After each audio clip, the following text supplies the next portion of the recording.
Well, hey everybody. It is Tuesday the 14th. The 14th. I knew that. I whatever. Look, I'm like jumping out my backside trying to get this done. Jeff is still not parked somewhere. We're actually not sure if he's going to make it on into the show or not. We will see what happens. And yeah, let's see what happens. And you know what? Let's see how lady runs. Whatever. I'm just saying. Whatever. I'm here trying to do things. Look, I was sitting here trying to eat a quesadilla. Don't mind me none. Anyhow, I'm starving. Uh, yeah. So I see a lot of you here. Good Lord. Uh, just so we're clear, the mayor was first. I saw it at 3:16 p.m. right there. Said hello. So yeah, the rest of you not first today. Let's see who else we got. We got Craig Hutchinson's up in the house. James Larry, James Vaughn is here. Sorry, I'm chewing. Bear Hunter Sean is here. Oh, Brian Jess is hanging out in Lubbock, Texas. Oh, Lord. Doing a second 34 in 4 days, waiting on a load. That sucks a lot. Hate it. So, yeah, that blows. Dennis Lewis, I see you, sir. Who else we got? Matt Nissen is all up in here. Scrolling through. Where's my W2, Alan Becker? I don't know. Just saying. Interesting. Trucker Dan. Hey, buddy. Good to see you. Been a minute. Glad to see you here. Uh, Ken Kelly is all up here. Jonah Green is hanging out. Man, there's a few of you run through here. I'm trying to get caught back up. Life on 18 Wheels. We see you, sir. Blackbeard. Gay Bar. Traveling Texas. Yeah, that's where Jeff's trying to make it to El Paso. Don't know if it's going to happen before the end of the show, honestly. CW, good to see you. And oh, look, there's Chris the trucker. And Bear Hunter says he's on the same problem. Same here. 234 is 3 days stuck in San Diego, or it sucks in San Diego. Either way, I'm sure those are legitimate statements. Just gonna throw that out there. So yeah, how y'all doing? I mean, other than that part of the things, right? I know that side of the world sucks. I don't have a Mountain Dew. Oh, it's gonna be one of those shows, y'all, because I was in the kitchen trying to cook and was doing stuff with my grandkids trying to help people do things, and I got 2 Mountain Dews and no Jeff, and I have no cigars on my desk. 1 second. Hold tight.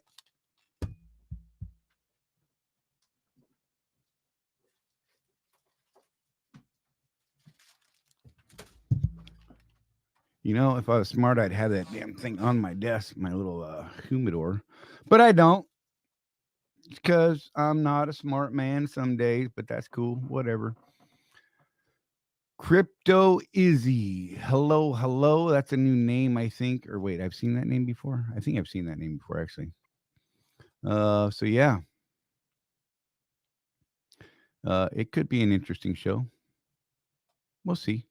We were going to talk about banking stuff, but look, let me just throw this out there. That is not my topic. That's Jeff's topic, and he ain't here. So we will talk about anything but that, because I am not as well versed on that stuff as I probably should be, which was kind of part of his point for today. Because, yeah.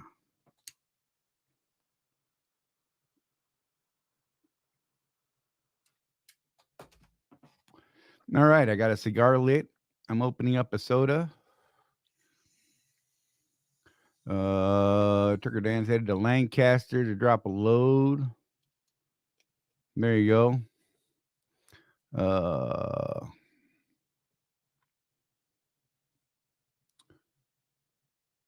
Sorry, trying to run through everything. What do you got? Oh, Chris said I emailed Jerry to be put on the wait list for the load board. Sweet. Hopefully you'll get a response. I do have a load board update, a little bit of an update, not a huge update, but a little bit of an update that I will get to here in just a minute. You know what? Why don't I do the fuel surcharge real quick, and we'll get that out of the way and do that thing that we do. And I shall be right back as soon as we hit this button. Pow. So this week, the national average did go down again on the national average. The national diesel fuel cost average went down 0.035 this week to 4.247. The West Coast Pad 5 diesel cost average actually went up 0.003, bringing it to 4.898. That brings our standard OTR fuel surcharge to a 0.496. So we have finally dipped below the 50-cent mark, which kind of makes me sad, but that's only a drop of 0.007 cents. But the West Coast fuel surcharge did go up to 10 cents this week. And that's because the disparity between the West Coast Pad 5 and the national average is 0.651 cents. This is all, you can find all this information in your contract, guys, how to calculate these things. That's why we actually put a community post up yesterday, because it seems that, an awful lot of people don't know how to find this information if they want it before, we talk about it or Swift sends it to you, which, could be Wednesday, maybe Tuesday, sometimes Thursday. And yeah, so there you go. There is a way to do it. Just read your contract. It's in your contract. Hint, hint, in your contract. So yeah, the way to calculate these things, it'll take you about 5 minutes. Not even that. It takes me like 7 minutes to put together this chart that you see on the screen right here. And that's going back and doing all the crazy things. All you need to know to figure out the fuel surcharge, what is this week's average national price? You want to figure out the West Coast? You need to know what the Pad 5 price is. Subtract that from the national, and you'll get that difference. That difference will then be on a chart, and it'll say, oh, for 65 cents, it's 10 cents for West Coast. There you go. Make it happen. Y'all, it's super simple. You don't have to wait on me to do it. I mean, I'm glad to do it every week. I don't mind. I think it's fun because every Monday afternoon at about between 5 and 5:15 p.m. on Monday, unless it's a federal holiday, I have access to this information. They send me an email. They say, hey, here's the report. And I'm like, cool. And I look it up and I look at my contract, which I have readily accessible on my phone, on my laptop, on my hard copy of my contract, and I can look it up. So yeah, there you go. That is the numbers. Let me put it up on the banner here. If anyone wants to call in, feel free to call in. Numbers right there, 813-548-3722, 813-LIVE-SEC, and feel free to call in. I will try and keep an eye on the phones as best I can, but let me switch these banners so you can see the fuel surcharge scrolling across the bottom there. And so that'll be on there for a minute. And now let's pop back out of here and see what's going on. Let me get back over here to the comments. Let's see what I miss. Good afternoon. Too cool. There's one. Life on 18 Wheels asked me what kind of cigars do I like. I like a lot of different cigars, actually. But what I smoke most is a brand. It's actually considered a value brand, right? Which is weird to me because they actually smoke pretty similar to what a Rocky Patel Vintage 99 would smoke. But I pay less than half the price for these things. These are Toros, but it's International Leaf Company. See if I can make that work. My crazy scaly hand. Don't know if you can see that or not, but International Leaf Company. And they cost me about, I don't know, $100 a bundle, something like that. I think it's 99 a bundle of 25 for these Toro sizes. I typically buy them in a 60 ring size, but yeah, that's pretty much my jam because I smoke so damn much. I can't afford to smoke Rocky Patels every day, all day long. Just saying. $11 a pop is ridiculous. Anyhow, they do have a thinner wrapper than most, and I think that's where they save the money. But yeah, anyhow, Crypto Izzy said, hello. Just started with Swift a month ago. Your show is a wealth of information. Would like to join the Facebook group. I would like to know the name. Hey, that's awesome. You can go to, just look up Contractors Corner Consulting Group on Facebook. You will find a page, and a private group. You want to join the private group, you will need to answer the question there, and all that question is what is your driver code? As long as you are a verifiable, current, active contractor, can't be a company driver. I apologize, but if you're a verifiable current contractor, you can join that group.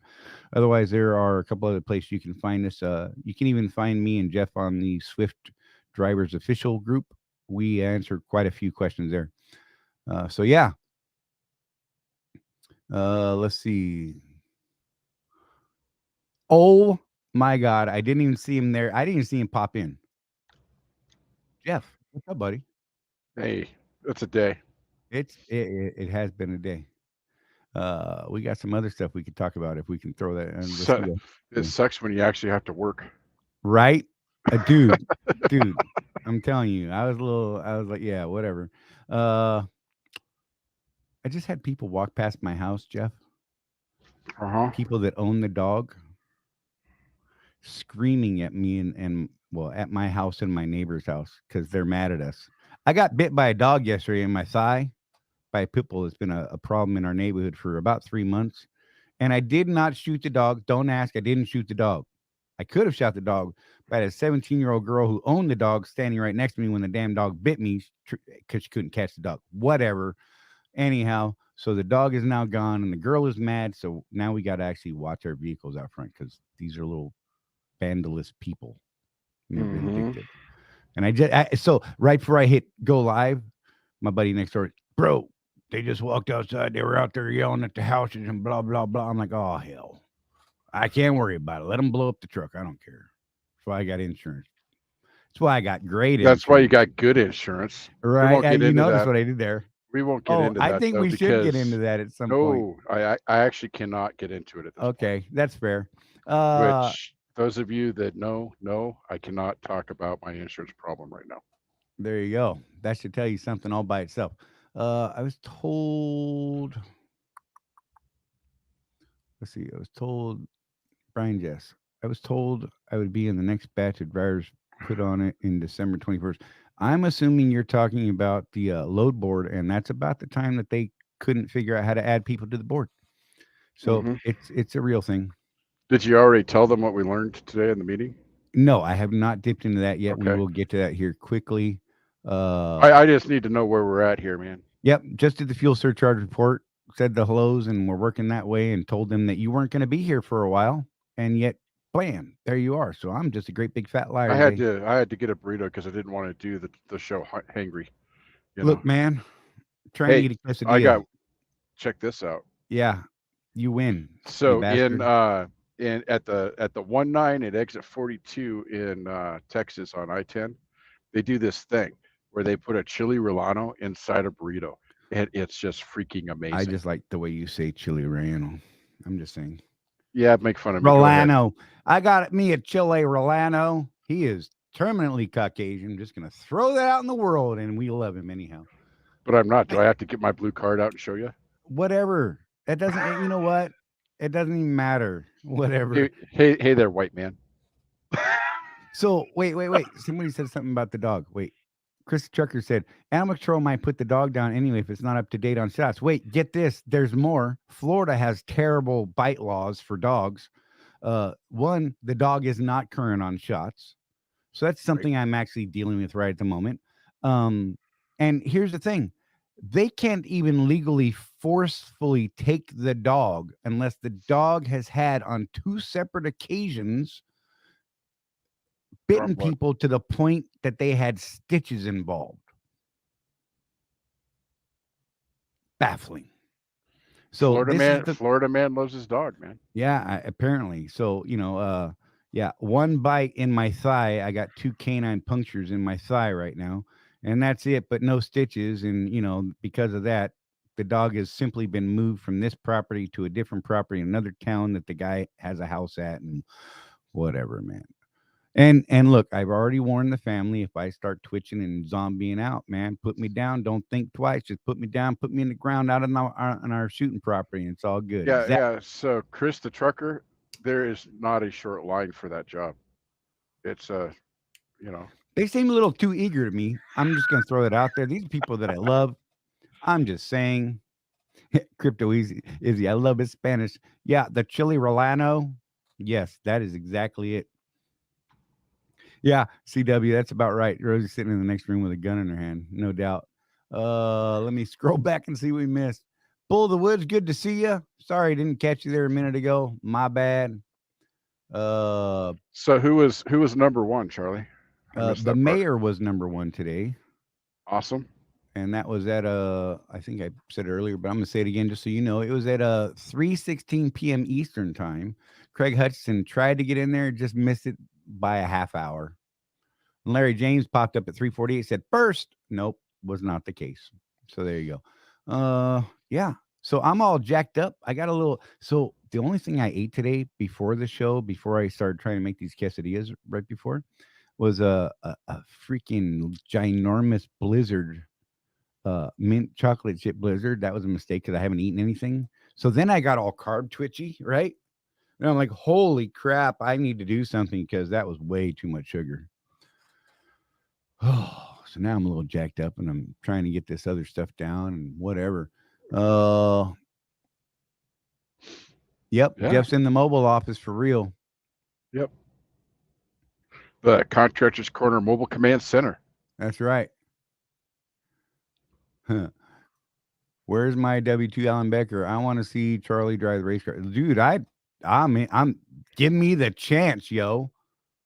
Left, left, left, left. That's about the time I'm done right there. Just come on, let's be real. I'll get bored. Uh Yeah, I'm trying to go back to some of these things. Anyhow, I can't go back. If I missed anything and I didn't answer something you think I should have So answered, do you think just let me know. do you think Rosie is sitting in the next room with her sidearm for you or because of my Spanish? It's because of me, I'm sure. Okay, that's kind of like which is No, she enjoys your Spanish. Trust me. She's like, it's so this is a woman. When I first met her, a lot of you guys don't know this. I had to ask because she was actually born in Mexico and for she real. has no accent. And I just had to Yeah, ask her. he didn't believe And it. I didn't know her at all. I knew Charlie a little bit because of our working together, but I didn't know her at all. I'm like, forgive me if this is offensive, but and she laughed at me. She just flat out laughed at me and said, "Offensive. That's funny." Mm-hmm. There are words that she is referred to on a regular basis around here that yeah, you can't offend that woman. Let's just be real. And if you do, boy, you done something special. Because and then I'm just suggesting you leave. Just run. Just hide. Maybe move to Europe or something. Right, something. I'm just saying because she scares the hell out of me, and she's tiny. She's very small statured, and she is in straight range of some very sensitive parts and bits. Let's just say that. Yes. Yeah. So Life at 18 Wheels. Yeah, people do love their pit bulls in Florida. Look, I love pit bulls. I did not want to shoot the dog. Yep. However, that dog was going to be taken care of today or tomorrow before I went back to work tomorrow. Either they got it or I got it. Because I got grandkids that play Yes. out in the front yard, and this dog runs the neighborhood like a batshit crazy thing. So when all this went down, by the way, we were on a conference call, me, Charlie, and Alan Becker, and I was just waiting for the shots, the report of the shots. Yeah, they like heard me get bit. It's crazy. And we're surprised And that they didn't hear guns and fired. the way Charlie handled it was classic, very classy. I imagine you probably looked at the dog when you said this, but you said that's once, ain't gonna happen Oh, twice. right. Right. That absolutely true. And the only reason that it got away with the once is because a 17-year-old girl was standing next to me that owns the damn dog. And I just thought that was going to be a whole nother mess. So whatever. Yeah. Anyhow, actually, the dog's name was not Cujo. It was Ophelia. Well, Ophelia was nuts. So those of you Batshit that know crazy. those of you that know your Shakespeare, Ophelia was just straight up nuts in Hamlet. For real. John Chubb wants to know any plans for Sit to Fix update the fuel islands. That is an interesting question because I've noticed Charlie doesn't know this because he doesn't do OTR, but I've noticed them remodeling some of them, but then they don't work anyway. Right. I know the Memphis terminal was going through a remodel. on Hmm. the fuel islands because I was there a month ago, and they had them all torn up and were actually actively working on them. And you know that like Columbus, man, they ripped all the pumps out and replaced them. And I was there about 2 months ago. They still didn't work. They were like had two pumps that worked. That sucks. So I don't know what's up with that. I'm sure somehow it's Charlie's fault though. I'm just gonna put that out there. Right? Yeah. Why not? Yeah. Randy Shackelford, good to see you, buddy. Glad you're here. Glad you could pop in and spend some time with us. We did do the fuel surcharge report. I think you saw that. Phones are open. Yeah, man. We're into your world, Jeff, because I was like, Jeff wanted to talk about banking stuff, and that is not my bag, y'all. And he's like, well, it should be. And I'm like, you're exactly right. And that's actually kind of the topic of his discussion is how we, Right. us guys, all of us, should actually be more involved in this stuff and understand it more. Yeah, not necessarily about what happened over the weekend, but just to recap for those of you that haven't been watching the news, we had two pretty major banks collapse over the weekend. And these were banks. One of them was the Silicon Valley Bank, and there was another one in New York that I can't remember the name of. But they went insolvent over the weekend. What that means is they ran out of money to the point that they couldn't even sell off their assets to pay the depositors that wanted their money withdrawn. That's what insolvent means. So these two banks they went out of business basically, um, and they were venture capital banks. So one of the things I want to talk about is be careful where you put your money for your business. I bank with Zion's Bank because I just do. They back when I first started this whole thing, they were like the only bank that I could set up a checking account with without actually talking to anybody. I just did it on the web. A third bank failed too. That's not surprising. I think we're going to see a lot of them in the next There's couple going to be a weeks. cascade, right? Um, and we actually got a letter today. So this happened on Friday when these banks went insolvent. Today, my wife got a letter from our bank describing how they do not participate in this sort of high risk investment activity and Right. that our money is safe. Don't worry about it. If you have questions, call this number. So being aware of what kind of investments that your bank is making with your money is kind of something important. What if Charlie and I banked with um, SVB and we were trying to do payroll today like we normally do on Tuesdays, and Right. there's no money God, at that would have SVB. sucked. We would have had no access to our money at this point. The government is going to come in and bail all the depositors out, which is kind of interesting and another discussion in and of itself. But so, how does this affect us and our businesses? It may or it may not, but you need to be aware when stuff like this happens. The guy that normally hosts the Dad IQ today, and and Charlie saw the exact same thing. This guy is normally like, "Hey, yeah, let's talk about the freight business," right? Today he was like, "Welcome to Dad IQ. We're Oh my gonna talk God. about freight today." Yeah, he was just like not groovy today at all. And as the discussion progressed, and the expert that he normally has on the show, this dude that with a British accent that is the actual Dean. analyst Dean, that's his name. Yeah. He was a lot less phased by it, obviously, but he did explain like, and Charlie corrected me on the year, but yeah, you guys that were around during what we call the Obama years, because he was the president. It's no dig on a president, it's just it was the Obama years. That's what he was at the helm. So by 2009, the economy was so bad that DAT, the company DAT, had to remove 2009 from their data point because it was so outside of normal that it messes with all the way up to this day their statistical models. It was just such an Yeah, outlier. it's crazy. And they lost capacity, went down 25% within that 12 months. Right. It was a bloodbath. So those of you that survived that, Charlie and I are among them. So we're going to pat ourselves on the back a little bit. We survived the worst economic event since the Great Depression in 2009. Right. It was not fun. I tell people all the time that I was able to keep my house, but that's about it. I was I not was a saving company money. driver then, though. Were you? Yeah, So you didn't unfortunately, I get was still a hit quite as company bad driver. then. Right. But yeah, during those times, and this is what we've been talking about during this downturn. All you got to do is make it to the other end, man. Hold on to what you got, make it to the other end. It's going to go up, bam, and then you're in the money again. So I put a question out there, and I haven't had a chance to check the Facebooks because I basically parked, grabbed something to eat, and got on the show. But Right. of the guys that are following financial markets, I know that King Kelly's really big into it. Looking forward to see that if he commented on that thing.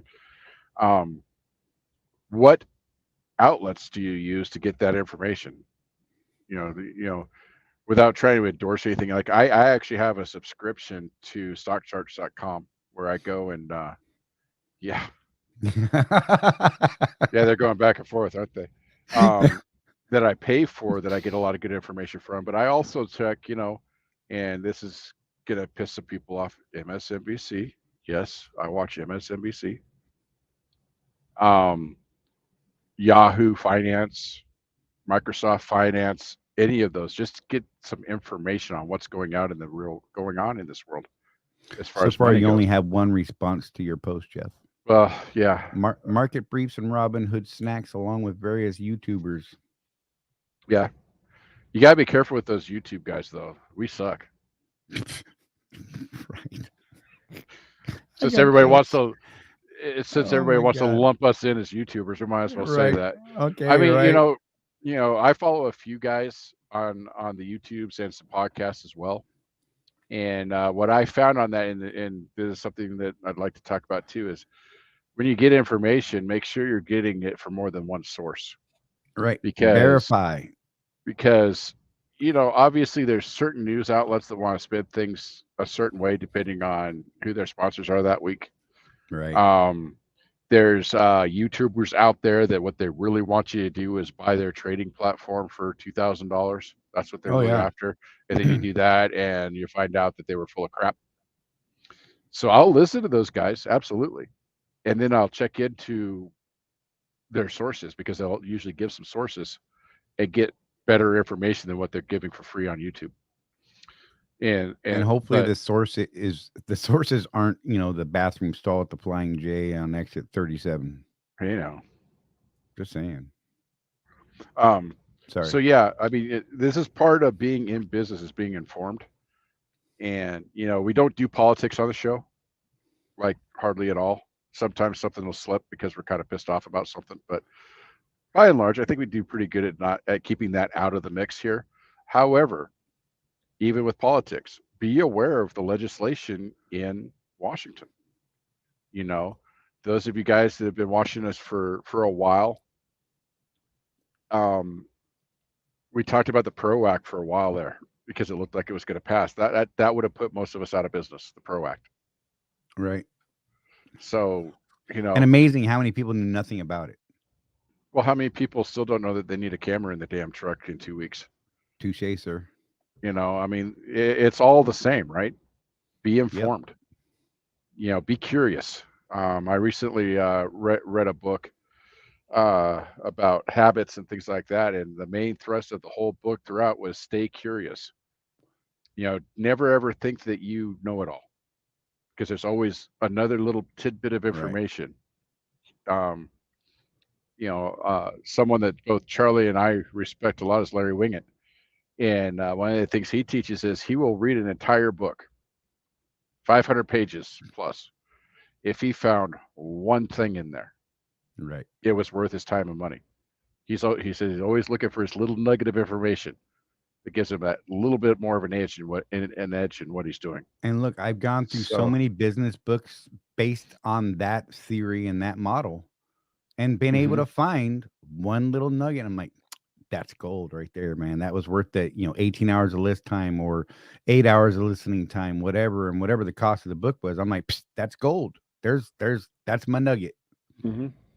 And getting back to another one of the people that we feel taught us a lot, Kevin Rutherford. If you're not listening to business books while you're driving, I don't know what to tell you.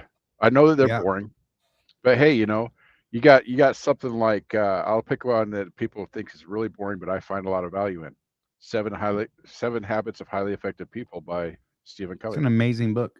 It's an amazing book, but it will take you all week to get through that 10 hours. For real. But if you listen to it an hour a day, that's an hour of education while you're driving down the road. Right. And then Kind of free time. Just saying. and then act on the information. You know, Seriously. in Larry Wingett's audio version of "People Are Idiots" and I Could Prove It, there's a Oh my point God. where he says, "Now I want you to pause the audio, and I want you to do this exercise." And then there's silence for about good 15 seconds, and he comes back and says, "Did you do it? Probably not. Right. Just chalk this up as another time where you didn't do anything about your life." Right. Right. And I love that. I do, man. Because look, you know what? I got to that point. He's like, pause it. I'm like, well, I'm driving, and just let it play. Did you do it? I'm like, oh hell, he busted me. It's like he's looking in my truck. Yeah, he's one of the few, I would say, honest, truly honest gurus out there, and he hates that word. I know he does, but the dude will shake you up. He'll make you mad, and his whole thing is if he makes you mad enough to do something about it, he's happy. Right. So, And that's legit. I'm just saying. when you look at our list of heroes, so to speak, in the consulting realm, Larry Wingett's probably the top dog for me. So Right. don't be surprised if I'm kind of like that myself, because we tend to gravitate towards people that we're like, yeah, yeah, I dig that. What do we got? What do we got? Oh, so Ken piped in with MSNBC, New York Times, Wall Street Journal, CNBC. Yeah, Yeah. yeah. The journal's an interesting one because there's days when I get the journal and I'm reading through. We don't have the time to sit in our in our in our cigar hall and smoke cigars, sniff brandy, and read the Wall Street Journal. But there's days and sometimes weeks where I'm looking through the headlines. I'm like, yeah, I'm not interested in any of this. But then there's a story, and I'm like, I'm going to act on that. Right. I'm going to Matt do Nisman that. said it. He knows what's wrong with the financial system. Ain't got no gas in it. Well, that's because the pipeline got shut down. Oh, there I go again. Shit. What? The rent's too damn high. Yeah. Look, that's like no joke right now, too. I'm just saying. Yeah, I was reading a report about like the Portland area because I like to read about the Portland area and be glad I left. A studio apartment right now within the city limits of Portland, Oregon will run you $1,600. Studio. Right. Yeah, Yeah. it's crazy. And I bitch about my rent, and I'm in a 3,500 square foot house. It's not a great house. Don't get me wrong. It's something I rent. Huge yard, and I'm paying 1350 a month, Mhm. right? And I'm pissed off about that. But then my neighbor, my buddy right next door, is in a very small block house, and he's paying 1,400. He just went from 700 to 1,400 in like less than 2 months. It's crazy. I'm like, I should shut up, quit crying. So yeah, everything's kind of upside down and going crazy out there. So I mean, and then for us, the freight markets are down, or the load volumes are down, things like that. The DAT thing today looked, oh, you bastard, the DAT thing today looked a little distressing. It was, their forecasting looked scary for dry van. And they were even like, we just don't know where the hell it's going right now. Yeah, we thought we were kind of at bottom, but all the forecasting is showing another dip still. And and even what they said was, if it actually follows these trends, We're screwed. the country's in for a world of hurt. Yep. So, tighten up your belts, y'all. Put your seatbelt on, snug that sucker up tight, because we may be in for some crazy bumpy times coming. So, when we tell you guys slow down to save more money, to keep more money, when we say shop for fuel, get a better insurance rate. If it's not Seabright, whatever, man, seek better insurance than what you have. Yep. Um, these are things that are going to help protect you in the long term.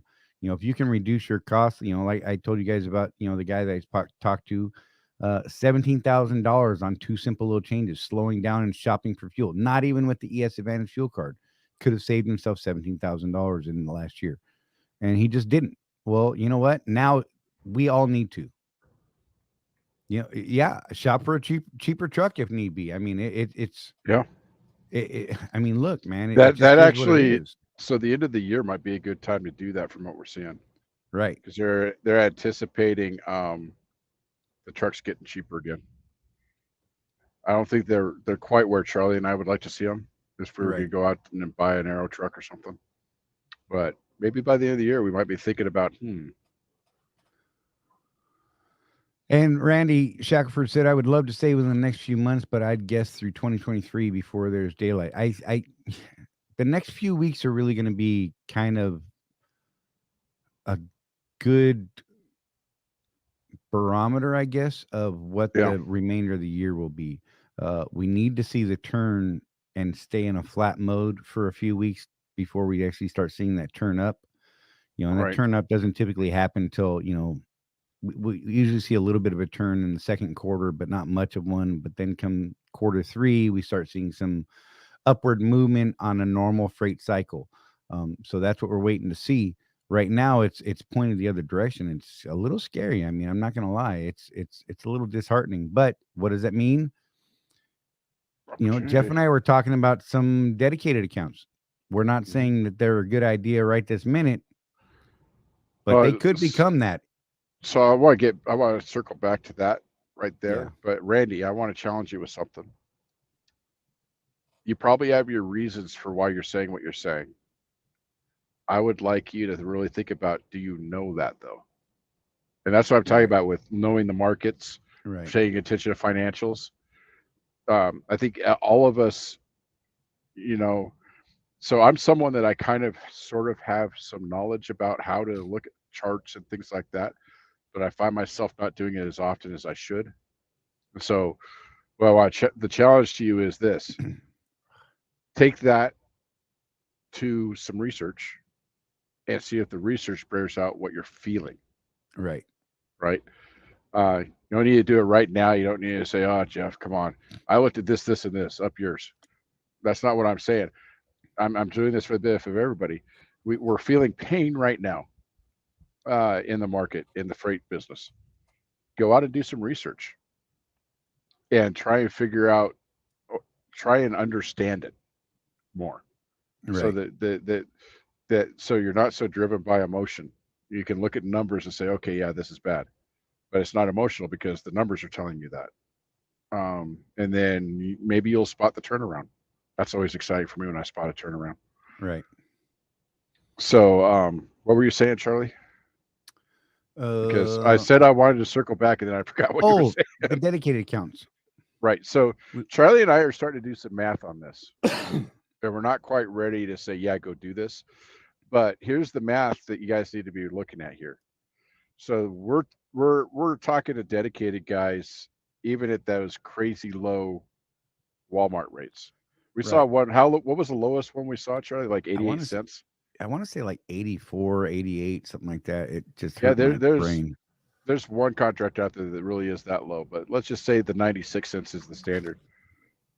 So, but if they're doing 2,800, 3,000 miles a week and then their stop pay And the low and fuel costs on the a low fuel Walmart account. cost, the low fuel cost at the Walmart account, and they're doing that 3,000 miles, 250-mile load at a time. So they're getting the higher bump. Versus guys that are The, out here on their second reset this right. week, and maybe you're pulling 1,500 miles. Yeah. So there's some math involved there that if the volumes don't go up, maybe we start looking at that a little differently. Right. And that's a little painful for Charlie and I because we've always told people, no, it's a crap contract, don't do that. Look, But that was under those circumstances a year ago. I got bounced from Target this week because I'm surge, right? And they didn't have the volumes to support the contract people and the truly dedicated people they have. So I didn't work this week because of that. I could have gone OTR, but it worked out that there was a bunch of stuff I needed to get done here at the house on the computer and all that kind of stuff. So I mean, it worked out kind of there for me, not financially, but I had things that I could get done and be productive. But and I'm going back Wednesday because freight volumes for Target have come up a little bit enough that they can support me there. So, but I mean, I don't necessarily want to sign that contract for 96 cents. I can tell you that right now. Hmm. Luckily for me, and I am in a unique position compared to most, I'm one of those 30 load board testers that has access to that load board. But, where in the area that I'm in right now, there's like nothing for me coming out of Florida. I actually did a search yesterday for Florida freight, and the first load wasn't until Thursday. There was one, it was a really bad load. And then there was, a load on Friday and two on Saturday. And I'm looking to get out of here tomorrow, right? And that's what was on the load board. So I mean, and that was all the loads. That was it. There was like 5 loads total on there Yep. over the next couple weeks or the next week and a half, I think is what it is. And that was it. So I mean, you know, having access to the load board means you still need to get to where there is freight. And Brian, just be careful. Brian said all these unintentional 34-hour resets. I've had a lot of time to online truck shop for sure. Just keep in mind that the market, the used truck market is still extremely high, man. It is Yep. not the time to buy a truck because they're still anticipating a huge drop in that market. So if you buy a truck today for 100 grand, it may only be worth 60 by the end of the year. Just saying. Don't fall into that trap that so many have fallen into. By all means, get yourself into a better deal if that's what you can do. I mean, by all means, but be smart about what you do. Just remember, because Charlie and I have given this a lot of thought. If you do that, and if you cancel your IEL contract, even though they've not gone after people in the past, they can. And with the market the way it is, maybe they will. I don't know. Lazy fuck recliners by Jason McPote. Have you heard me throw out an excuse? I mean, do you feel I've made an excuse for something? Because if you do, please call it out. I would, you guys know that I will talk about things. If you think that I'm saying something is an excuse, by all means, throw it up there. We can talk. You know that. I ain't Um, scared of none of that. So let's let's. let's do this tire thing real quick because that's Yeah, an important question. Where is it? yeah. I was just scrolling back up for it. That's when I saw that one. Uh, oh, right there, Chris Tucker. What kind of drives do you recommend? Or better question, how should I shop for the best ones? You're the tire guy. So, we should be looking at rolling resistance. We should be looking at the tire manufacturer, the quality of the tire, the life of the tire, the expected life of the tire, rather. And honestly, right now, I would go either the Bridgestone. I can't think of what the current one is. The number one. You guys could help me out, or the Michelin I think it's X the Line 720. Energy D Plus. I think it's 713 right now. Jeff is that It the didn't best rolling change. I don't resistance know. one. Yeah. Okay. The Michelin X Line Energy D Plus, as far as rolling resistance goes, is the best tire that I'm aware of right now, and the life on that tire is amazing. The X Line, and then the Bridgestone 7, I think it's the 713 for a drive tire, is not a horrible tire. I know some guys really don't like them. I've never had a problem with them, so I can't. I don't know. I just haven't had a bad problem with them all at all. Their rolling resistance is a little higher, but you also get more life out of them. So there could be a good break even there. Right. And then the next rolling resistance tire number would be the Michelin X Line Energy D, not D plus. So that Bridgestone actually falls between those two top end Right. Michelin tires for the rolling resistance.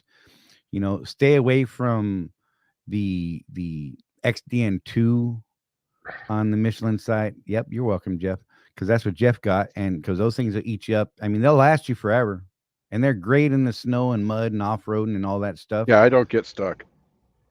But I mean, the rolling resistance is horrible on them, and they'll cost you what's the number? 0.4? It was 48.48 miles per gallon is what we calculated. Right. And yeah, and you utilizing, because CW makes a great point right there. Utilize that Swift National Tire account. Hmm. You know, I seriously, there's a huge value there.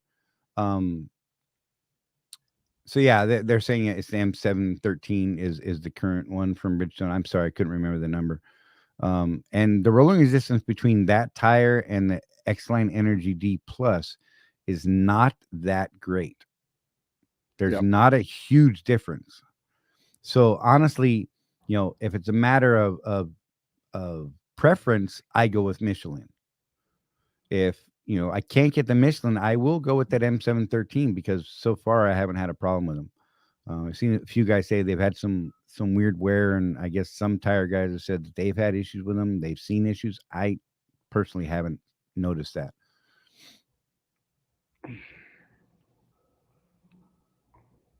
Uh, trying to see if there's anything I missed here. Excuse me.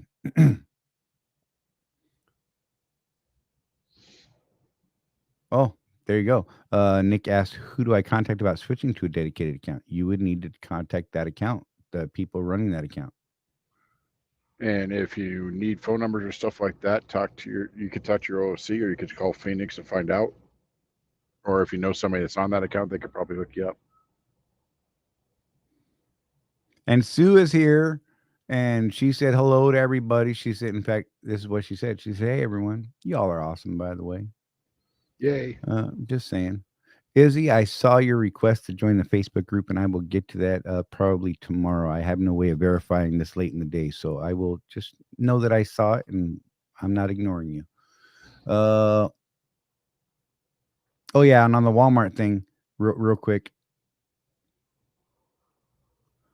Yeah, Brian, those XDN2s are Terrible. sponges for cash. They're a great tire. Don't get me wrong. They are a good tire for what they're designed for, They're designed for logging. and traction, right? But they will hurt your pocket in fuel mileage, and they will last a long time, and so they will hurt your pocket even longer. Back onto the Walmart thing, Sue said, I remember they don't get paid for the first stop on those things, and that's true. I mean, look, you know, even on the Target thing, we got some weird uh, stop pay things that happen there that I've always argued and I thought was crazy. Mm-hmm. Somebody wait, one of our new guy is he regarding loads. That was one that I wanted to catch. Regarding loads in today's load capacity, are you guys taking heavy loads along with light ones to get rolling? If you guys can give us newbie some tips, absolutely. Yeah. I know a guy that pulls nothing but heavy. He pulls bush baked beans solo as a contractor with the truck payment and is doing very well. Yep. His name is Mark Olinger, and the dude has it locked down. That's all he does is run bush beans. And you know, So Tennessee he's Trucking, pretty. who's been in the So show he's pretty he's pretty close to gross most of the time, and he's making money. right. You know, it's all about you know, for him, he'll tell you it's about managing time and keeping the wheels turning when you need to keep them turning. It just is what it is. So, you know, people that tell you, oh, I won't pull anything that's over 35,000 pounds. Well, you know what? You could find yourself sitting in this environment. Let's just be real. You know, Yeah, I when we mean, had Adam Miller and Jim Fitzsimmons, they're like, look, now's not super the time to be picky. You yep. may wait a day or two if you turn down a load.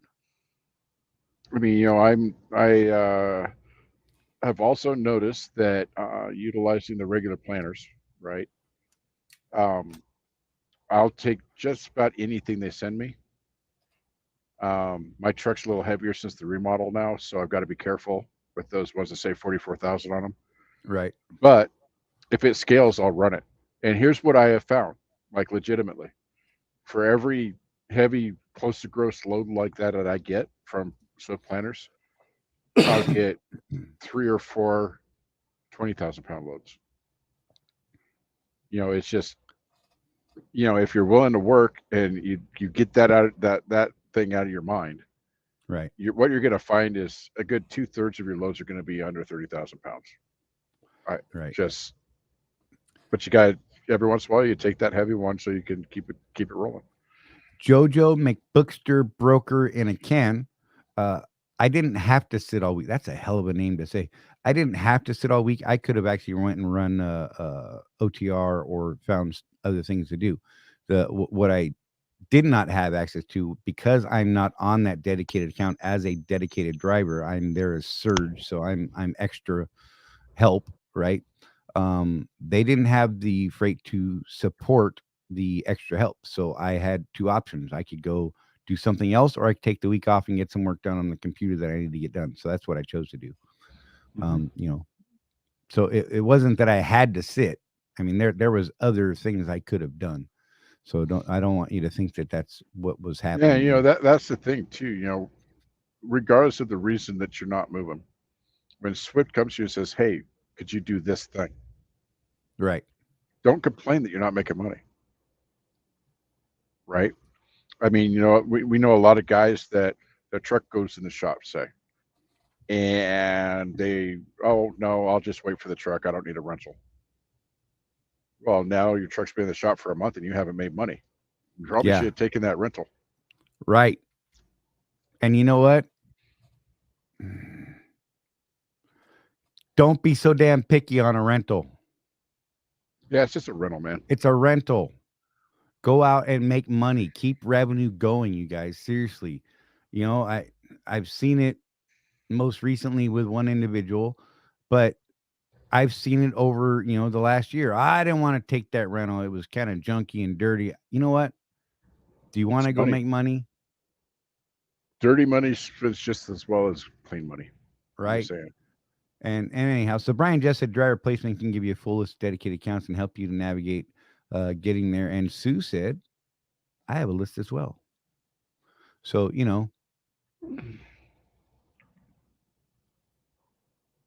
hey, that's a good point. While we were talking tires, Craig Hudson, exactly.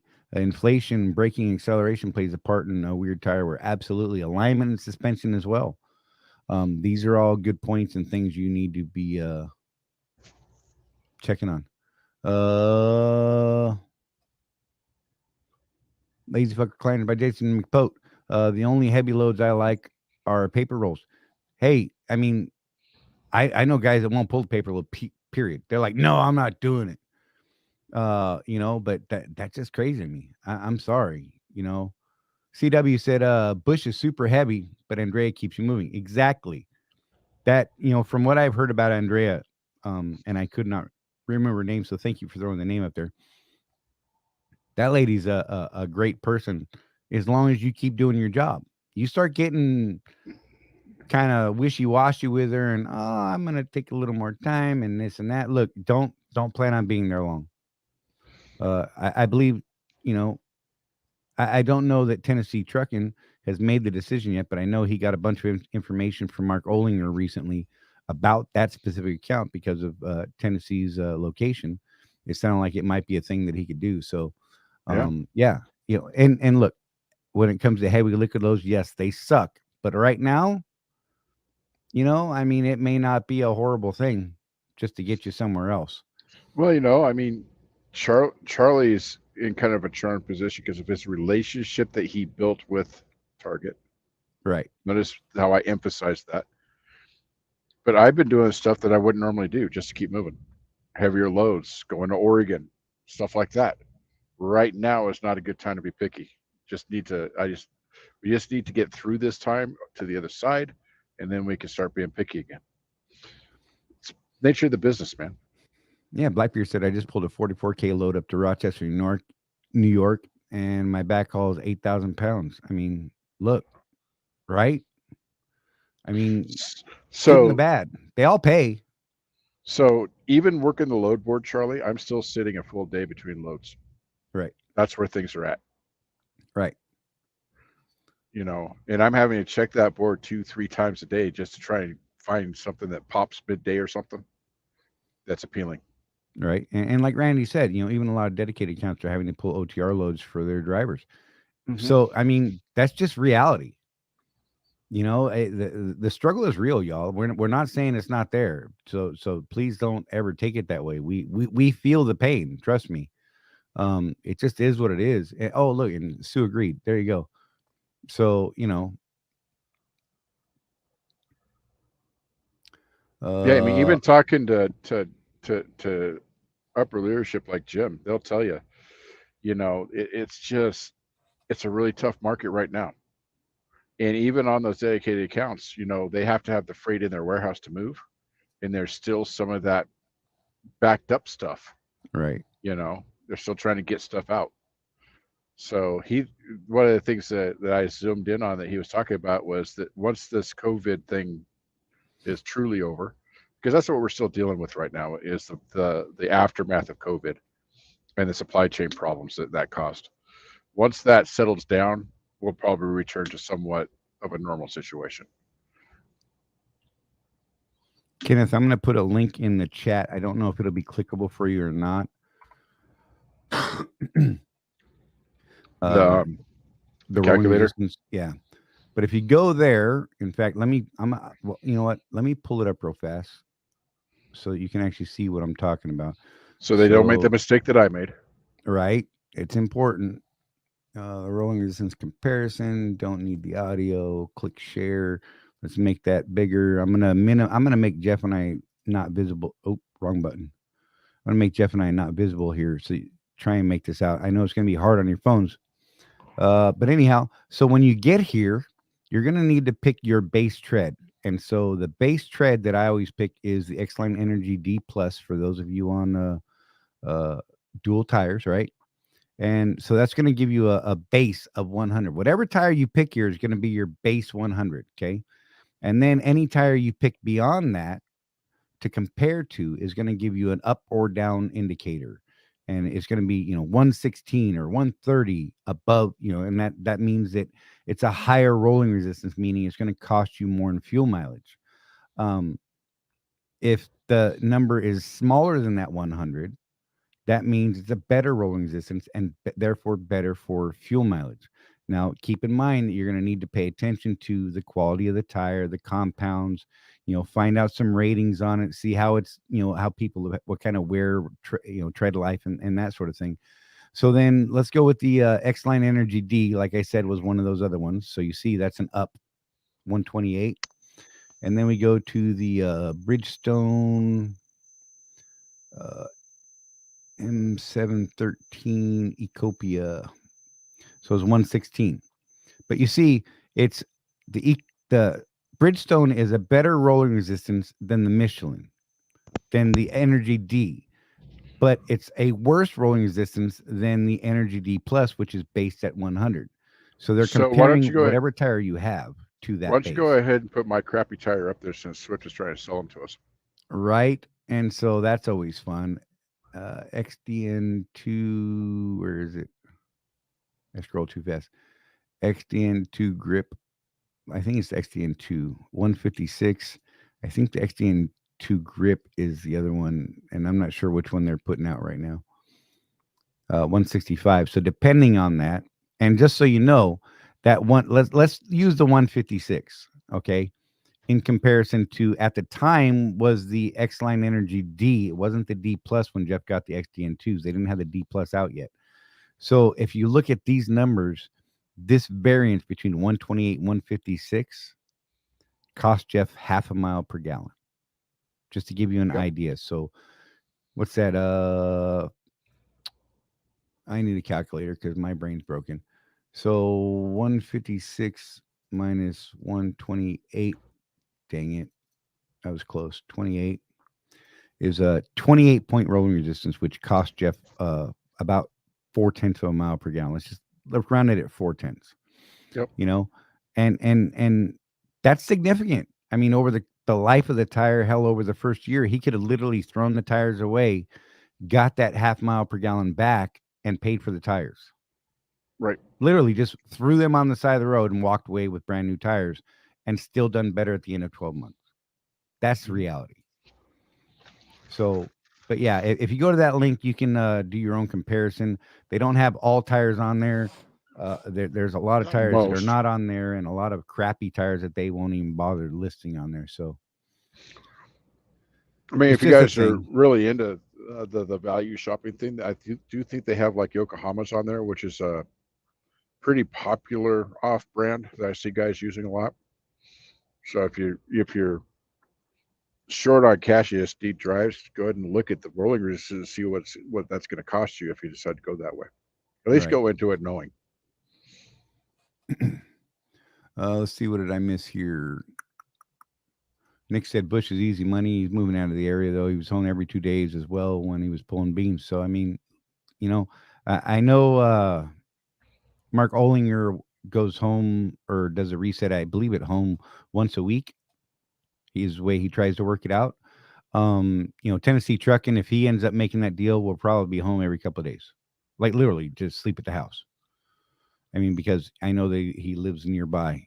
So, I mean, it's just those Yeah. different things, So, just to touch on that a little bit, like a lot of the guys that I was working with in Opelika, even the owner operators, I talked to about, well, this is what my contract says. You guys were at, I think, 95 cents at the time. And the dude was just looking at me and goes, yeah, it was the last time you were home. I go home Right. every night. That's worth Right. something. Absolutely. You've got to look at not just the money, but your quality of life. I'm one of those weirdos that I will spend 3 months out on the road, and then when I get home, I'll spend an entire month at home with my wife and kids. Right. That's the way I prefer to do it. Some guys are, especially with the young guys that just starting to have kids. I understand. Getting that home time regular like that for your little toddlers is probably, nobody's gonna go about that, right? You know, Nobody wants to miss their kids' first steps, their first words, all that stuff. That's a completely legitimate thing. You'll never hear us say, "Oh, you're an idiot." you know? And I'm just going to go. Lazy said, February was a rough month, lots of breakdowns and weather pace, spinning my wheels aimlessly. It was bad all the way around. It was not a great month for me at all. I can tell you that. I know I was off a ton in February, and I saw what you guys were going through out there on the road, and it's brutal. I mean, it just was. Life on 18 wheels. If you know the tire you're looking for double coin, there are some double coin tires on there. If you want me to look it up, I would be happy to do that. Otherwise, you can go to that site yourself and do the comparison. Just make sure you're setting up that your base tire is the best rolling resistance tire that you could get your hands on. To my knowledge, is that XDN or So not the here, XDN? Oh my so god! he, here's the thing. Here's how I got crap tires. I did not understand that part of how to use their website. Okay, I just assumed that it worked differently. Now that I know, it's hard for me to remember exactly I screwed up. But I know I didn't put my baseline tire up there What? So this is actually what properly. he did because I remember this story very clearly. He's been Of trying to course you wipe do. it from his memory. What he did was he simply pulled up the XDN2. He's like, let's check out this tire, XDN2, because that's what they were offering to him at West Les Schwab. Schwab up in Oregon. And they're like, oh, it's a great tire. It's a Michelin. It's really good traction. So he pulled it up, and he only put it up in the comparison. And he thought, well, hell, it's a 100 rolling resistance. Great, I'll take that tire. And he bought the damn tires. And $6,000 worth of logging tires. right. So And here's afterwards, the I'm thing like, boy, too. did you screw that up? Here's the thing too. So where I lived at the time, Rainier, Oregon, is a logging town, right across the street from all the big mills in Longview, Washington. And so where I was buying my tires was a logging town. And so of course they're like, yeah, guys love these. Well, loggers don't care about their fuel mileage as much. You see those guys barreling down mountains at 80 miles an hour. So Right. And you'll notice it. I've changed the tire to the XDN2 here as the base tire, and you see it shows 100, right? Where Jeff failed himself, right? I Is didn't he did compare. not add a comparison tire below it, because had he done that, he would have said, "Holy crap!" You see that? Mm-hmm. He would have seen that amazing thing, and like this one here, the deep. That was a huge difference, Yep. right? I mean, those are big differences, and so make sure you're looking for the best rolling resistance tire. And the best one that I know of, honestly, right now is the X Line Energy D Plus. If you find one better, and it's in this list, if you're comparing it to the Energy D Plus, when you pull it up in the list below, it'll show a green number saying it's lower. So by all means, check out the tire. Hmm. Find out, what kind of life people are getting out of the tire, so you have something compared to and that sort of thing, and then make some informed decisions. It's huge. I mean, it really is. I mean, it's one of our biggest expenses, short of fuel, right, and the cost of the truck. Tires can make or break you because they affect you. One, they're a huge ticket item, and two, they're going to affect your bottom line every single day. Right. Every inch your truck moves, they are affecting your bottom line. So, I mean, yeah. Let's see. I feel like I missed. So CW says, I live 30 minutes from the Bush plant. I hate all the live unload and loads. So, um, I know like Mark is locked into some cool stuff. He's pretty much doing warehouse to warehouse stuff. My Hmm. understanding is dropping hook and he bounces. So I mean, it depends on what you're working at the account. The longer you've been there, let's just be real. Probably the better runs you're going to get, and your willingness to work is going to play into that. If you're the guy that just does what you have to do to get by, and you just want to do the minimum, well, you know what? They're not going to feed you as much. Everything I've heard about that account is those who want to go get it, get it. Hmm. Those who want to skate by don't stay long or don't do very well. Just saying, you know. So Wimpy said, I take time off in the winter. I run nuts all summer. Love driving nights in the summertime. Look, power to you. If you can pull that off, by all means, you should. Well, I I remember a mean, story where Charlie took the whole winter off one time because he just got that weird feeling that I maybe he should did. just stay home. I got that spidey sense, and I literally bounced for the winter. It was like December to April or December to March. I did not drive. Luckily, I had other trucks that supported me. That's really what happened. I had a paid for truck and I had other trucks on my fleet, and I lived off of those guys' backs. True story. I mean, I still paid those guys 80%, but you know what I mean? I lived off their backs. That's what paid my bills. I reduced my overhead at home so that I could adjust for that and moved on from there. So As a contractor, Randy Shackelford says, you have to be value added. And this current environment is going to weed drivers out. Absolutely. And you know what? 100%. One of the things that Charlie and I are working on for the conference, which is in 2.5 weeks, is our little thing. We're going to go over what value we give Swift based on the numbers that we're privy to. Because that's the thing. We talk to guys all the time, and we actually brought this up with Jim and friends when they were on the show the other week about the owner operator truck numbers and how Right. great it was when they knew we were an owner operator. And it's not because we're prima donnas and we're owner operators, but we definitely add more value to their pot than company drivers do. Right. Things like we pay the insurance, we pay for the truck, we pay for the fuel. They have no payroll with us. This, that, the other thing. There is definitely a value to what we're offering Swift. And for those of you guys that are already out on your own or are looking at that, when you're dealing with brokers and customers on your own, you better know what your value is. Right. Because if you overvalue yourself, nobody's gonna give you their loads. If you It, undervalue yourself, you're gonna get, I can't use that word because somebody else just get canceled for it, but you know what I right. mean. You're gonna get taken advantage of. There we go. Right. Yeah, I see where you were going there. Yeah. But yeah, so you just can't. You need to figure out what your value is. And look, you know what? You need to to add value to what you're doing. You can get look for you guys that are out in the open market doing your own thing. You guys know that you've built relationship with certain brokers and things like that you can get a higher rate from some brokers, even though they could go give it to someone else for less, but they know that the value you provide, your on-time service, your professional commitment, your shining disposition, whatever it is. There was a guy years ago at Rutherford. actually invited on his show just to talk about how he presents himself. Mm-hmm. And the dude wore a button-down shirt and a tie Yeah, anytime he was outside the truck. it's crazy. And he said, you know what? Just doing that, people would remember him. And he got to the point after a while that brokers would call him and say, hey, these guys that you did this load for me, and these guys want you to do another load for them. And it was all Right. because he dressed in a freaking tie. They Right. remembered him. I mean, can you imagine seeing the guy on the dock, right? He walks up to the dispatcher window, right? He's in a suit and a tie, a button down and a tie, and people are looking at him like, "Oh, wait, you better let him by. He's important."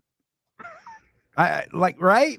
You're like, "Oh, the man looks busy. Looks like he's cranking in some bucks, right? Let me get out of his way." Because I would. I'm not gonna lie. I mean, I'd be like, "Oh, you need to talk to him real quick, sir." He's like, "No, I'm good. I'm good. I'm just checking in." I'm like, "The hell." Mm-hmm. I would be baffled. But you know what? I'd have damn sure remembered him.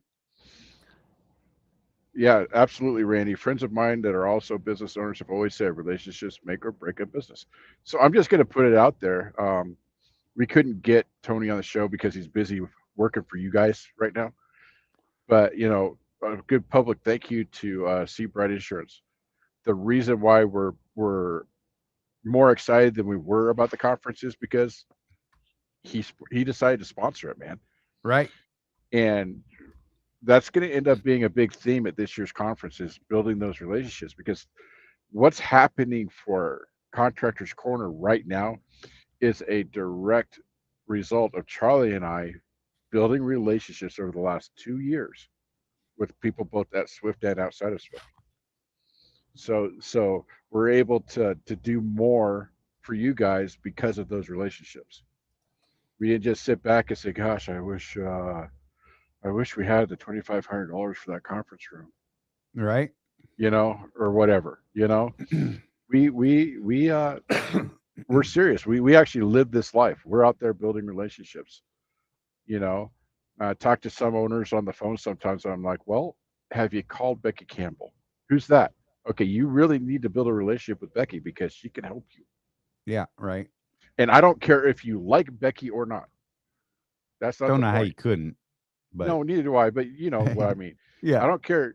Brett Stewart, I don't care if you like him or not. Build a relationship with that man because he is in charge of your division that you make money from. right. He's not a scary guy when you meet him. No, You know, I've he'll seen him buy you a try. free cup of coffee. I at the Jake break. Yeah. It's funny. The first time I There's met him, he's like, "Let me go get you a coffee." I'm like, "No, I'm good. I got my own." And he's like, "Oh hell, it's free. I didn't even know." I'm like, "Brett, how do you how do not you know not know you it's work free?" here? But and I've seen him try to shoot hoops, so he's not intimidating to me at all. I actually have that on video. I should post this. Right. But yeah, look, Jojo McBookster broker in a can. Tie, if they don't like my legs, can pound salt. I'm wearing shorts and a t-shirt, live in the truck, wear a tie. Unbelievable. Look, and that's Hey, fine. I mean, it's a choice. I get it. hey, I'm in jeans and a t-shirt most days. I'm that's just me. And it's usually at some sort of the mildly offensive t-shirt. True. So that's been a thing. yeah, usually something about your feelings. Yep. I mean, I was known for my shorts at the Troutdale terminal because I always wear shorts, even in the dead of winter. It's an Oregon thing. But I'd be walking in there with my big old boots and my shorts, and people would be like, "Huh." And that's one of the ways, honestly, that I set myself apart from other mentors at the time. Is that the shorts guy is here? Right. So no, it doesn't have to be a tie, just something. I'm sure people remember Charley for his Second Amendment and Oh yeah. making fun of snowflake shirts. Yes. Whether that's positive or not depends on the individual, but they remember him. They do. I've only had one store manager confront me on my sweatshirt that has a person posing on the Copulating. word it or the word your feelings, and they seemed slightly offended by it. And I'm like, why would you say that? I said, my shirt clearly states it loves your feelings. Yeah. What is it you think it says? They Yeah, shook their head, got red face, and walked away. I noticed at Fleet Week you got a couple of looks, but nobody wanted to talk to you about Right? Nobody called me on it. Hey, look, Gun Griffin, can y'all explain trip lease if you can? Oh, that question this week of We all might weeks. as well. And look, trip leasing is the act of you brokering or getting yourself out with underneath someone else's DOT number. It's a deal that you're going to have to make. It's a short-term deal, typically a one-load type deal, whether you're using their trailer or whatever. Requires you to have insurance that will allow that to happen. So sometimes that's provided by the carrier you're temporarily trip leasing to. Or if you're like us and on Seabright, then that insurance will cover you as long as you let them know the new DOT number for that short trip. Right. However, there's a problem with it coming up here soon, if not already kind of sort of being enforced. They're trying to limit that to one trip a month, which is going to require a addendum or contract change. So that's an unfortunate fight that's going to have to come down the pipe. We'll wait and see what happens. Right now, contractually speaking, though, they cannot stop us from trip leasing. It's part of our contract that states we are allowed to do this, and there are some changes coming, so just be aware. Yeah, I mean, it just is what it is. But basically, you are temporarily leasing on to, yeah, Randy. You didn't watch Sunday's show. We talked about it then. Sorry, boy. Randy, wait, what? Yeah, some things that come up in the last week. So, since we already outed it on Sunday, we'll reiterate what we talked about a little bit. So basically, what they're saying is that 92% of guys that go outside and trip lease end up never coming back. Right. They've lost 92% of the people who were actively trip leasing. And you know what our opinion is on that? It's probably the same as your opinion on that, Randy. Trying to hedge that, to stop that bleeding in this manner is not something I want to see. Right. And so this is one of those things, guys. Here's proof in the pudding. We disagree with Swift on this, and we were just vocal about that. So don't think that a lot of times it's behind the scenes stuff that never comes to fruition, so you guys don't ever see it. But yeah. Full disclosure, I actually brought this topic up with Jim Fitzsimmons on a phone call yesterday. Yep. So he's like, I'm not at liberty to discuss the entire conversation. I'm just know that I had a conversation about this topic. It was off the record, so we have to honor that. Whether it's worth it or not, Gun Griffin, is that right? Gun Griffin. Maybe it is, maybe it's not. You know, what if the numbers? What if you find a guy out there that needs something moved and he's willing to float you his numbers, and it's a 7-day run and he's going to pay you $8,000 to do that? I think that would be worth it. Right. You know, some of the trip leasing stuff that Charley and I have recently been looking at could possibly be that lucrative, but it's a really short-term special thing. Right. You know, we would not just go do that. We would do this thing for this guy, and then we would come back to Swift. And then if he needed us again next year, we would do it again. You know, so there are opportunities out there like that I think that are worth it, but you got to go find them. Chris the trucker, in reality, those percentages don't mean anything. 92% of what number though? Okay, so here's let's say there are 30 guys out there that were out there trip leasing. 92% of that is 27 of those 30 contractors left Swift and did not come back. Yep. 92% of whatever number it is absolutely significant. And I understand that. But it's significant enough for them to try and take action. Right. And look, that we're not going to argue with you here. Randy said, well, that speaks more to poor judgment of Swift, not the drivers. You know, there's something to this. You know, I mean, we are on a mileage contract, right?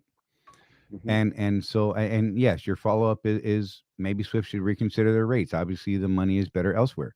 But, you know, those guys stepped into better deals. I don't fault those people for bouncing. Yep. If they got a better deal, by all means, get it. Well, I if will you never remember, blame you for that. it's been a month or two, but there was one of our members that actually put it out on the private Facebook group. Hey, I have this trip leasing opportunity right now. It's really great. Call Right. me. And it was a fantastic opportunity for some And folks. I believe he had But somewhere around 10 different guys running uh, that. yeah, he had 10 slots available. So that's 10 slots in this killer deal that this guy had found. Okay, that's one thing. That's one deal. And he went out and found that, and he was nice enough, I'll say, to let other people know about it, right? He didn't have to Right. do that. Right. Absolutely not. But that guy went out and hustled and found himself a deal. Right And now, the way things are, if you could find that deal, I would say God bless you. right. But how few and far between are those deals really? However, don't burn the bridge, y'all. Mm-hmm. Do not burn this bridge. I'm telling you, you may think it's great right now and it's awesome. If any of what happens is going to happen, what they think could happen in that market, it could be brutal, and you may wish you had Did you? this contract Well, rate okay. again. So this was specifically a reefer opportunity, by the way. Right. And what did we see reefer rates do this week? Right. They're down. I think they said $1.42, 42 or 48 a mile right now. Right. Less fuel surcharge. Right. So Yeah. so yeah, I mean there's a brutal thing about to happen or potentially happening.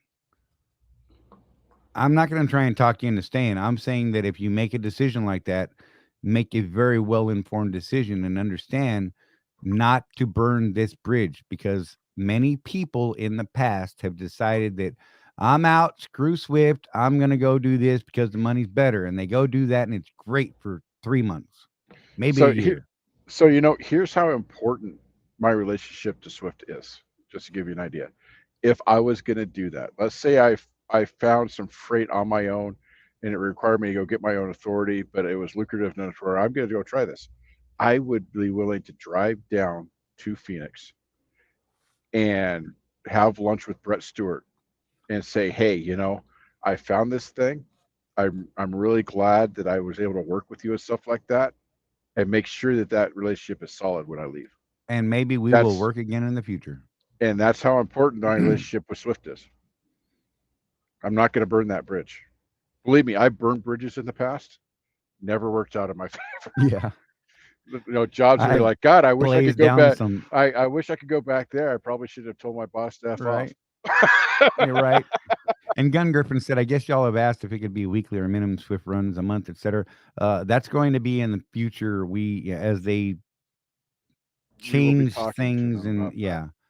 Uh,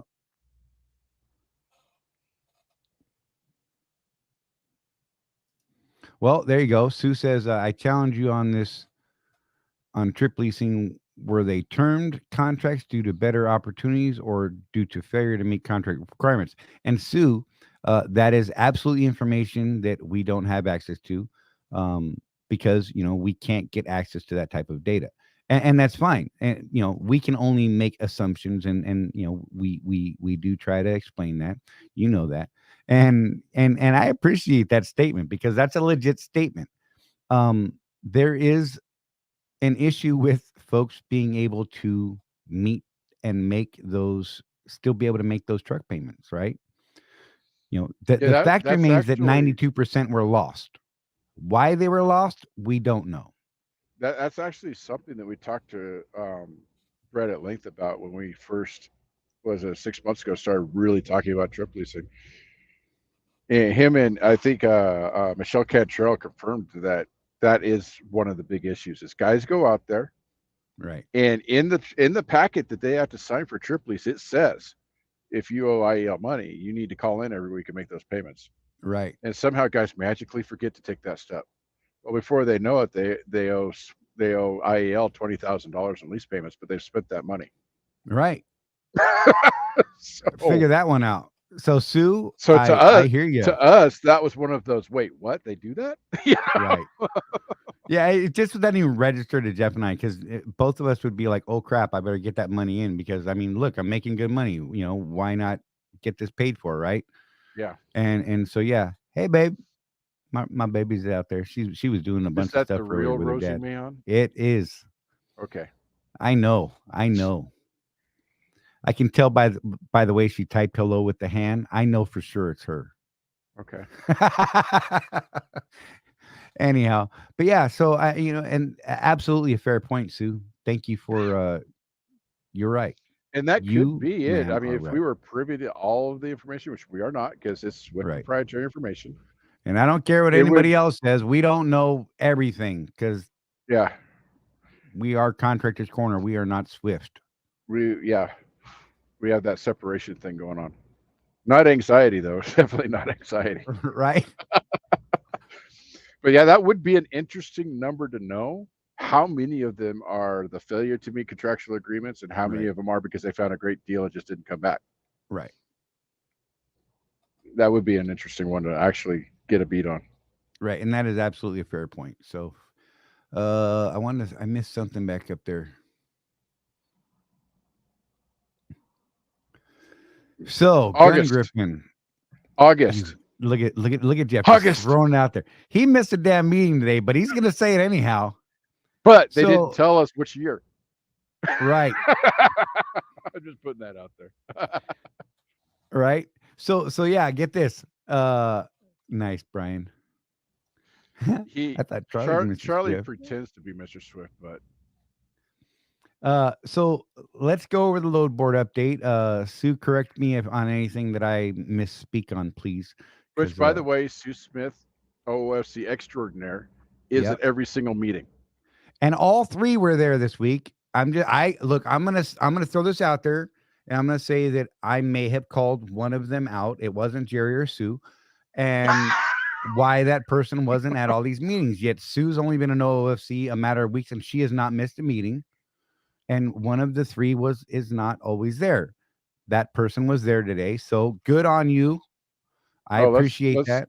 Let's do this one real quick before we go into the load board, because Okay. this is something that I can't remember if you and I talked about it with them, but I definitely talked to like Michelle about this. Another Right. aspect is Swift is getting a vast number of outside contractors trying to come to Swift as well.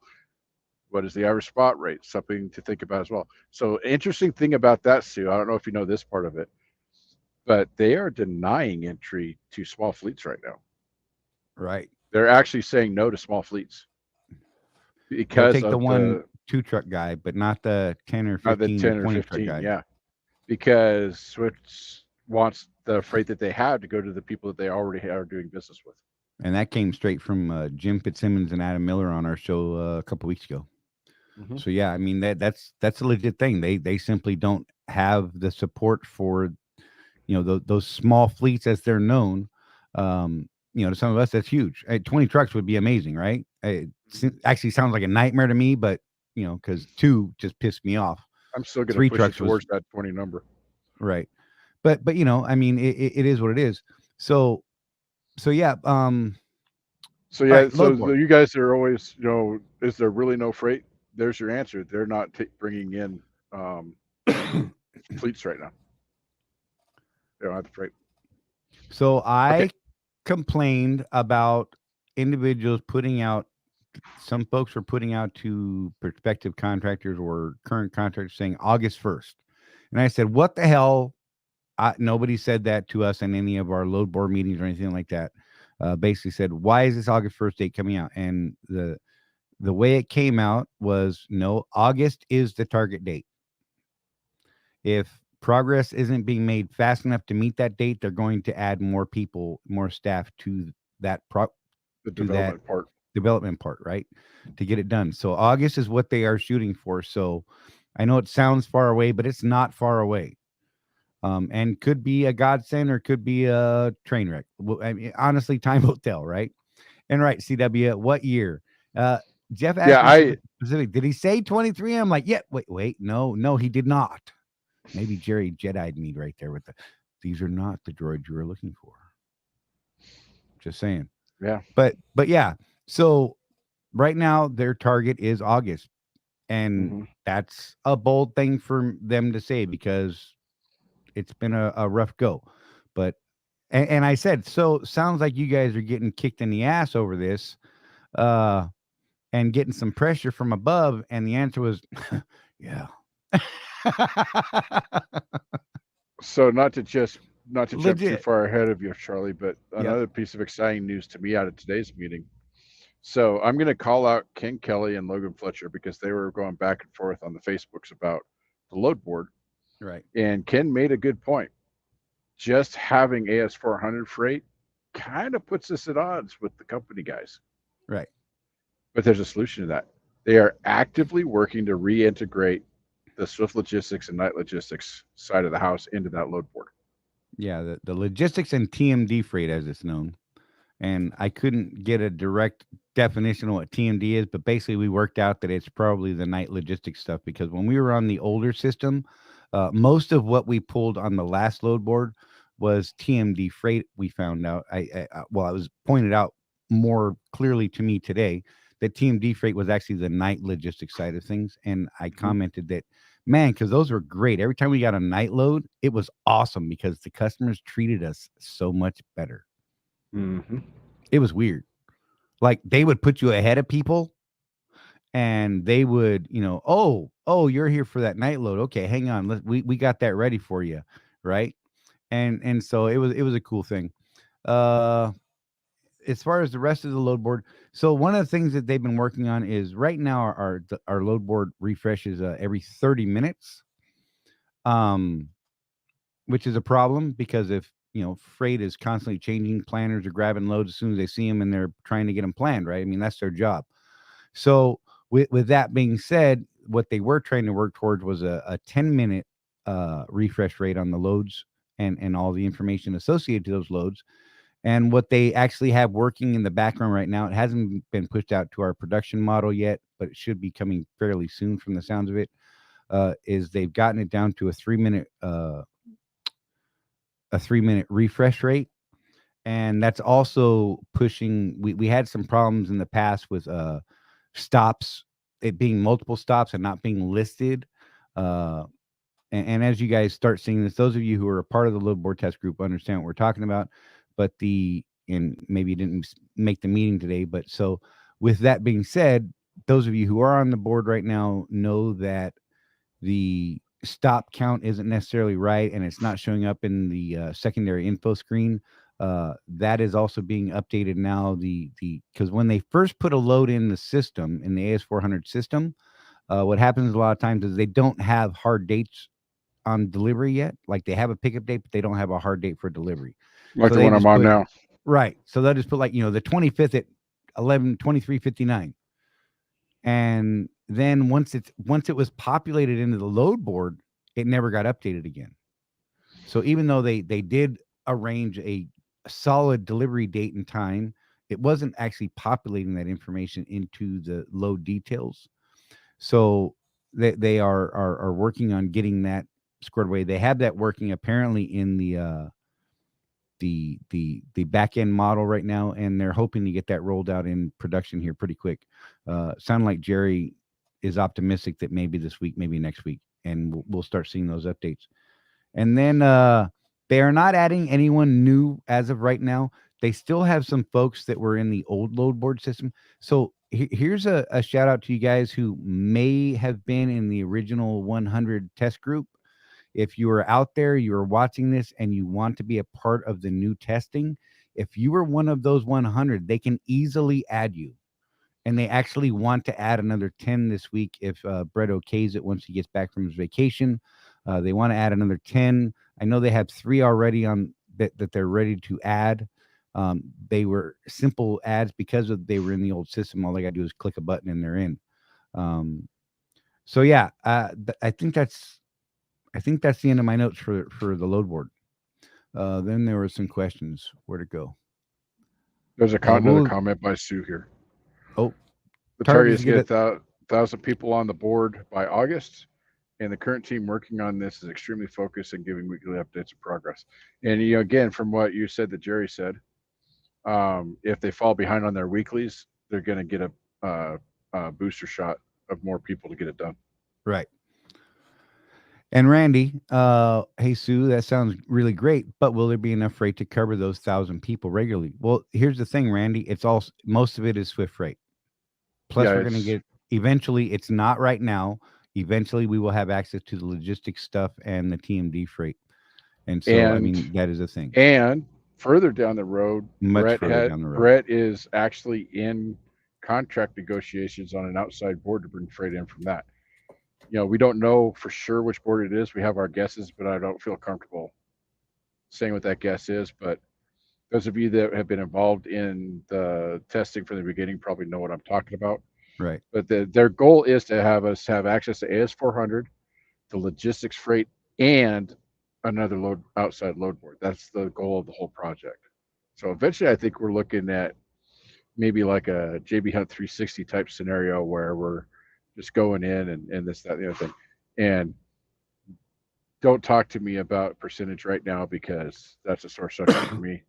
Right. It is off the table right now. Is about all I'm willing to say about that. Gun Griffin asked, will we be able to pull night loads on the load board? It is going to be eventually, not right away. It will be the Swift Logistics and Night Logistics freight from their outside brokering systems, not their internal night freight.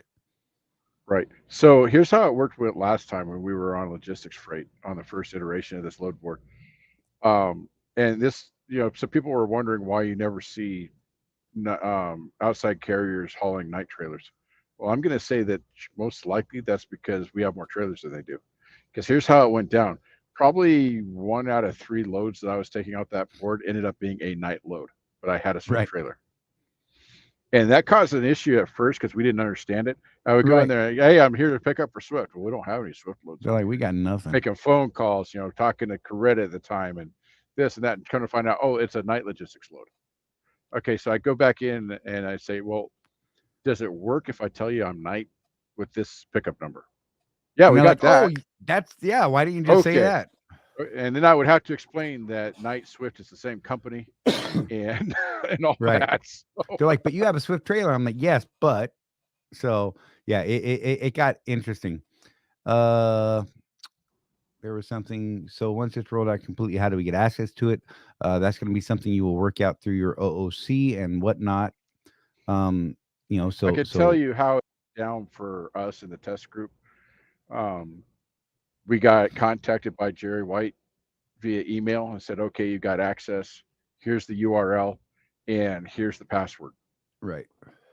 And that's probably how it'll go this time too. Keep in mind that 1,000 people that Sue put out as a target, the division at the last numbers that I knew of was about 1,800. So that's more than half of our contractor division. And let's be real. Part of the conversation we were having, Brett, from the very beginning is who's going to get access to this. Right. Because especially on the logistics freight, if you book a logistics load, man, that's your load. No ifs, no ands, no excuses, no nothing. You go get that load and you deliver it on time. Because that side of the house, that's the spot market side of the house. And so they have no tolerance whatsoever for any shenanigans. So who do you trust with that? They're going to be probably vetting people. Right. They're going to look at service. Have you had a service failure in the last little bit? Things like that. Time in the system. Yep.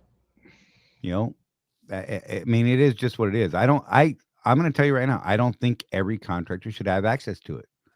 I think there are an awful lot of contractors, and you guys have all seen it. I mean, maybe some of you are them, right? And it's not a slight, but maybe you don't know the system well enough yet to be able to do that on top of servicing these outside things. So keep an open mind and be understanding of what's happening. I mean, it is what it is. It's business. Mm-hmm. Let's see. So yeah, Crypto Izzy said, how do I get on the waiting list for the load board? Before I came to Swift, I was a planner and dispatch fleet of 3 trucks. So you can send an email to the West Coast OOFC, as we like to refer to them.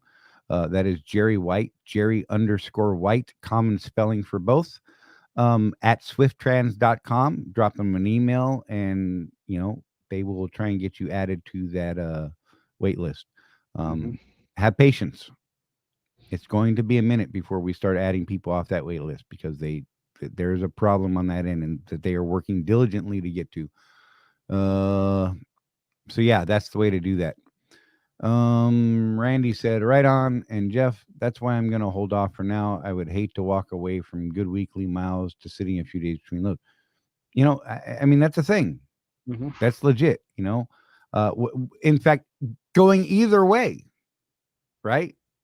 I Mm-hmm. mean, that's a valid statement no matter which side of that statement you look at. Yeah, if you got a good thing going, I wouldn't upset the apple cart. The market is in flux, as they say, right? Meaning there's a lot of changes and a lot of things happening right now. So, I like that. Chris Strucker, well, there's only one solution. We need more contractors. I Look, agree.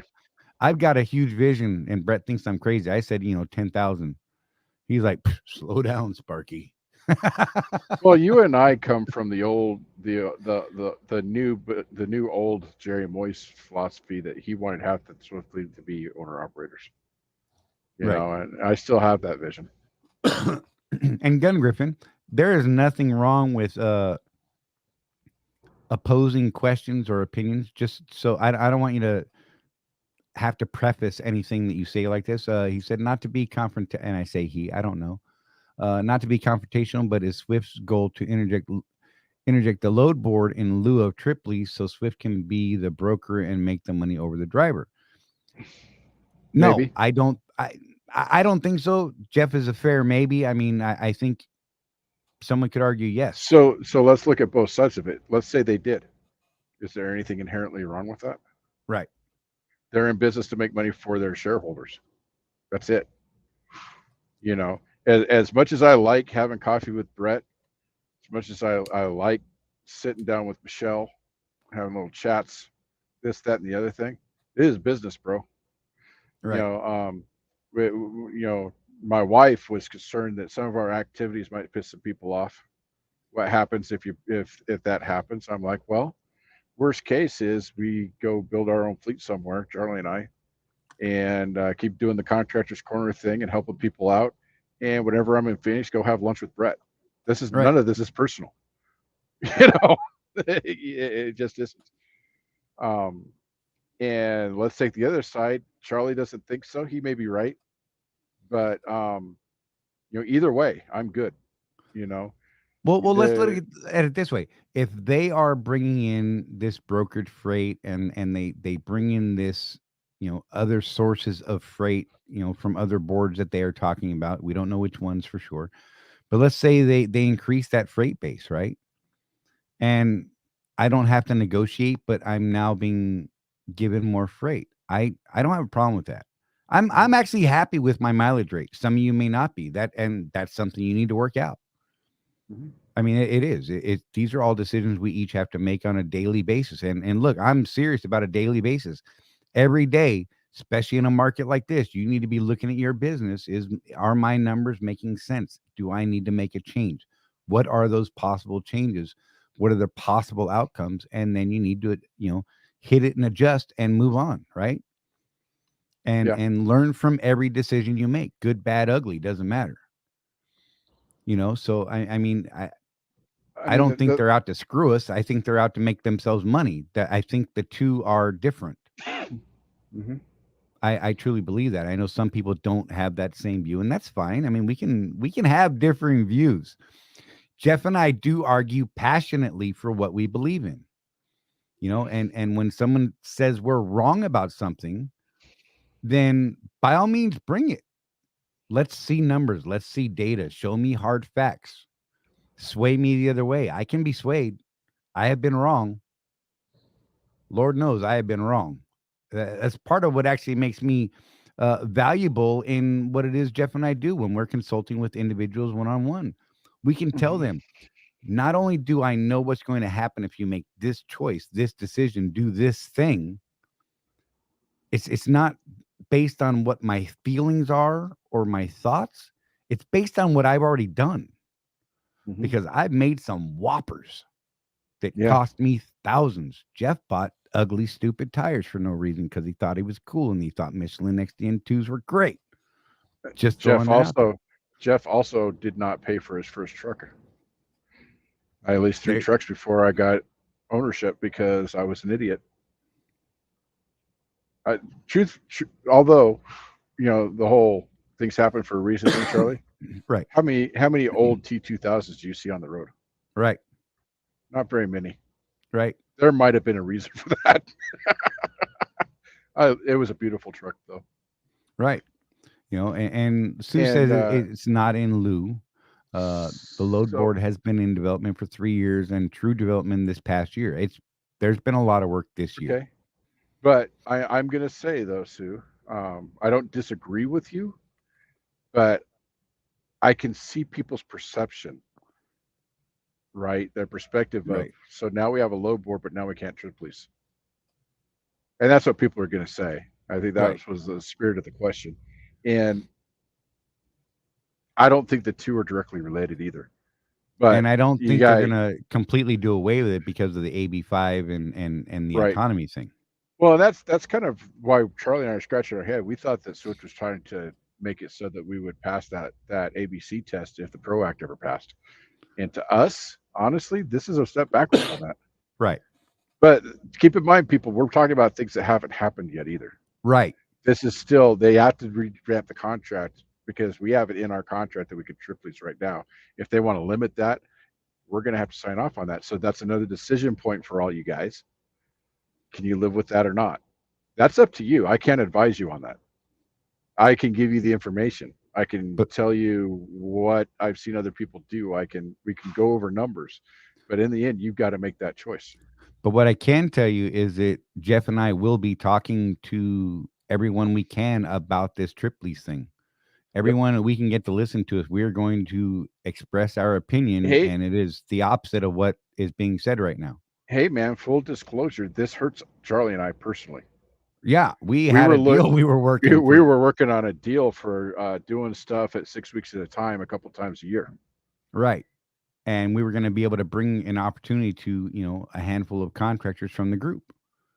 Yep. And this puts every bit of what we've been working on for a couple of weeks now in dire jeopardy. Yep. Chris the Trucker, didn't y'all say once that things were so bad that Swift needed to drop the owner operate by a penny a mile and they ended up giving it back? When was the last rate increase? The last rate increase was recently this past year, I believe, or early last year. Sue said third quarter last year. I believe she says she believes it's third quarter last year. The rate drop was back. God, I can't even think of what year it was. 08, 09. But yeah, it had to be after that because I was contracting then, so it had to be 2010.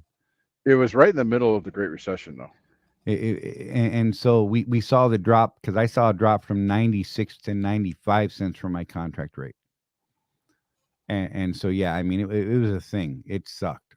But since then, we've gone from that 96 all up to $1.15 on the low end base rate. Right. So. And CW, isn't the load board what the planners already have for freight? Yes. As of right now, it is 005 solo OTR freight. Yes. That is what we're pulling out of so that we don't, have the middleman, the planner involved in the middle. We see what they see, and they're going to have a quicker refresh. Let's be real; they get instantaneous refreshes. I'm assuming, not instantaneous, but pretty quick. I'm sure it's less than 3 minutes, and that's because they have the bandwidth. And I think you got to be careful about doing some of the shady stuff I've done with the load board, because I have actually had, specifically at West Valley City. Anyway, they're trying to plan me on this BS load up to Boise and back. And I straight up told them, well, no, I'm looking at this trip here on the load board that's going to Ohio. I think I'm going to take that instead, but thanks. Because it was just one of those days, Charlie. I was like trying to get out of the house, and they're trying to give me this BS load.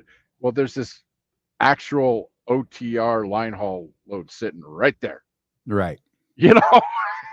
So. Craig said, I didn't like our 10% pay cut, but I'm still doing fairly well in this market. Just for those of you who don't know, Craig is on the Northeast Regional Percentage Program, and they took a cut from 65% to 55%. So that's what he's talking about for anyone who's not aware of that. So, yeah. Well. Yeah. Blackbeard said, I would like to see our rates increase if we pull outside freight, since that is usually more money. Well, sometimes I would like that as well. But again, it's not a deal breaker for me. I'm actually I comfortable mean, with our contractor. I'll go ahead and say what I told Brett I wanted. That he kind of said, "Well, we'll see on." If I pull an AS400 load or even a Swift Logistics load, my line haul rate is fine. But if I pull from struckstock.com, I want that percentage. And I know that Brett was really big on trying to get percentage for everyone. He got shut down on that, guys. Oh yeah, He did take that to the board, and he was flat told no. pretty sure he got kicked in the mouth. Probably. He didn't talk to us for a few days after that. Hey Jeff, Sue asked, how much did you pay for those tires? $6,250. You notice how I can just pull that right out of my head? Yeah. Trucker Dan said, I've got the Bridgestone M713 on my drives and the Bridgestone R213s on my Sears. Are these good tires? Yes, they are good tires. They are not my preferred tire. I am a Michelin guy. I prefer them better. I believe actually the Bridgestone R213 is a better rolling resistance than the Michelin steer tire, the XZA. So yeah, I mean, just saying. I mean, it's there. Randy said, with AB5 still alive, trip leasing is critical for our business. And I agree. And that's part of the argument we are going to argue. I'm telling you, I brought this up in my discussion with Jim this week, and it was interesting. And we will see where we go from here. Brett is on vacation this week, and all this stuff popped up kind of at the end of the week. So we will have discussions. I promise you, there will be discussions happening that I know Jeff and I will be having. So here's something interesting that you guys might find interesting, that I find interesting. It's not proprietary at all. But understand that Brett, as the vice president of the owner-operator division, does make his own decisions. Right. Things don't necessarily come from Jim Fitzsimmons. You know, they might be on him about his balance sheet, this, that, and the other thing, but the operation of the division is Brett. That's all Brett. That man has a lot of responsibility. So when we stir the pot, we know, well, Brett's going to get an ass chewing or something, or we might have to go buy him a coffee. Right. Yeah. Right. Free at the Jake break. Hey, Sue, Jeff got you beat. What was your first contract, Jeff? 88 cents. There you go. That hurts. But you know what? At the time, the guy had 6 kids at home and was making it. Just saying. He literally had 6 kids in the house at that time. And a mortgage. And wait, you may have only had 5 in the house at the time. I think I had 4 at the time. Okay. So this is kind of an amazing thing. People complain about home time all the time, right? And I love telling the story. When kid number 4 was on the way was when I first started trucking. And my wife is famous for delivering about a month early. And we knew that, but I needed to go make some money. So we're like, well, maybe this one will be different. Nope. I got that to Lathrop, right? I pick up my T-called load going to Oklahoma, okay, from Lathrop, because they did that back then, by the way, guys. They had long loads back then. I get the call. The stork is here. I'm like, oh, well, crap. What do I do now? So I called at the time Phoenix, because it was like 10 o'clock at night. And you know what happened, Charlie? Phoenix answered the phone. Right. So back then, Phoenix answered the phone, and I explained my situation. And the lady on the other end was like, wow, you seem awful calm. And I'm like, yeah, this isn't my first rodeo. I know I'm not making it home in the next 4 hours. So what do we do here? They had me take that T-called load back to Lathrop. T-call it again. Right. Had me pick up another T-call that went directly to Portland that I could T-call in the Troutdale yard. I was home the next day. Right. I mean, and you know, the thing is with home time and family emergencies, just communicate, people. That's all they're asking. So I think they still do a lot of that stuff, Charlie. Right. If you have a legitimate family emergency. Hey, Chris the Trucker said, my dad used to say you can want in one hand and poop in the other to see which one fills up faster. That is one of my favorite phrases to throw at people. I love that phrase. I use a different word. So I'm just asking questions to gain knowledge, not to stir the pot. No, dude, don't think that stir the pot. Stir the pot. We love it when people stir the pot. Sometimes you got to stir the pot, right? Otherwise, things stick to the bottom and get burnt, right? There's nothing wrong with it. And asking questions, by all means, ask questions. I mean, you know, there are people who come in here and ask questions, and you can tell we sometimes have to infer tone that you cannot really infer from text messaging, right? and we will tell those people, get on the phone and call us and let's have a real conversation, right? I'm down. A lot of those people are not down to do that, which is fine. But asking questions, man, we're not gonna slam you for asking questions. I mean, if you have the question, chances are there's 10 other people out there with the same question, but won't answer or won't ask that question. You know, driving with Bob said, no freight, you're 22nd truck in line. That's a thing in some of these markets. It's just real. I Yep. mean, like I said, I looked at the load board today or yesterday trying to work out freight for Wednesday, and there were 5 loads on the board for the next week. That's hmm it, right? I mean, it was crazy. So I mean, it just is what it is. Or something else. Yeah, Timothy said, "Holy crap! I paid $3K for 8 drive tires," and he meant Ocala. He corrected it later. At the Ocala terminal. Tim, which tires did you buy from the Ocala terminal? Was it the XDN2s? Because I got a theory about if it was those XDN2s, why you I paid think so little for them. I think they're trying to get rid of them. They absolutely are trying to get rid of them. I think they got a stack of them, and they're just trying to dump I them mean, on they're contractors, not and I even a think it's a good damn shame. they're not even a good regional tire for that region. No, You know, they're just not. They're a Opal. bad tire. They're going to cost you money. Okay, you paid $3,000 for those. Think about the half mile per gallon in fuel cost that it's going to cost you over the next 12 months. What is that number from your business, from your bottom line? If Jeff paid $6,000 for those tires and lost half mile per gallon, we calculated that he would have been better to throw those tires on the side of the road because the fuel and mileage and loss. get the D pluses. Right. So I mean, do the math. Um, it's important. It truly is So important. why don't you? Do you have Michelle's contact information handy? Because we got a Uh, question for Michelle. Someone wants to know if there's any 2019 Kenworths available over on the East Coast. I know I there's one don't in West have it. Valley City sitting there ready for me to pick up if I wanted to have it. Right. It's Let that cool me gold color too. let me create something. I'll have to build something here on the fly. Okay. So Sue, I'm interested as well to know what your first contract was, because if I remember right, it was different on the East Coast versus the West Coast, which was different than Central stuff type weird stuff going on too. Because I remember the East Coast back then was getting a few pennies more than I was, just because it's East Coast and the costs associated with doing business over there was what they told me.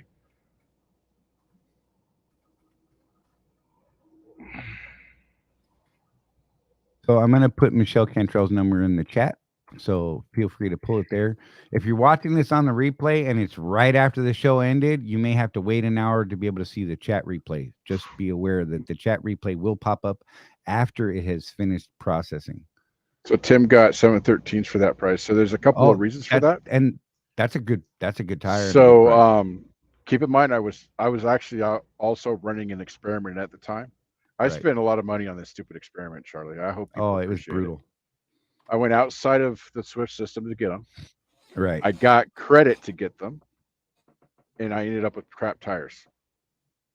So I paid more just because I was not using the national account.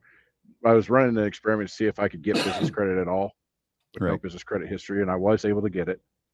Um, but yeah, plus at Schwab, you don't get a casing credit like you do at Swift, right? That's usually at least $50 a tire there. Um, Sometimes more, never less. So there's a lot that goes into. There's a lot of reasons to go to Swift, and then if they don't have your tires, by the way, not all terminals will do this. I know for a fact that West Valley City, Greer, and Phoenix will do this. You tell them, I want Michelin Energy D pluses. And Right. they'll say, oh, we don't have those. I'm like, well, can you order them for me? I'll sit here and wait. And they'll say, hey, let me make a phone call. And they say, okay, we can have them in 2 days. I'm like, great, let's do Right. that. If you have a specific tire you want, you got good tire in that 713, but let's say you wanted the D pluses and they didn't have them, chances are they'll order them for you. I'm gonna do a thing here real quick, Jeff. What? Give us 20 seconds. We'll be right back. For anyone who's interested in contacting Michelle Cantrell, I'm going to put something up on the screen so you don't have to rely on the chat. So grab a pen or grab a screenshot. You're going to see it on the screen here. Less than 20 seconds. Ready? Here we go.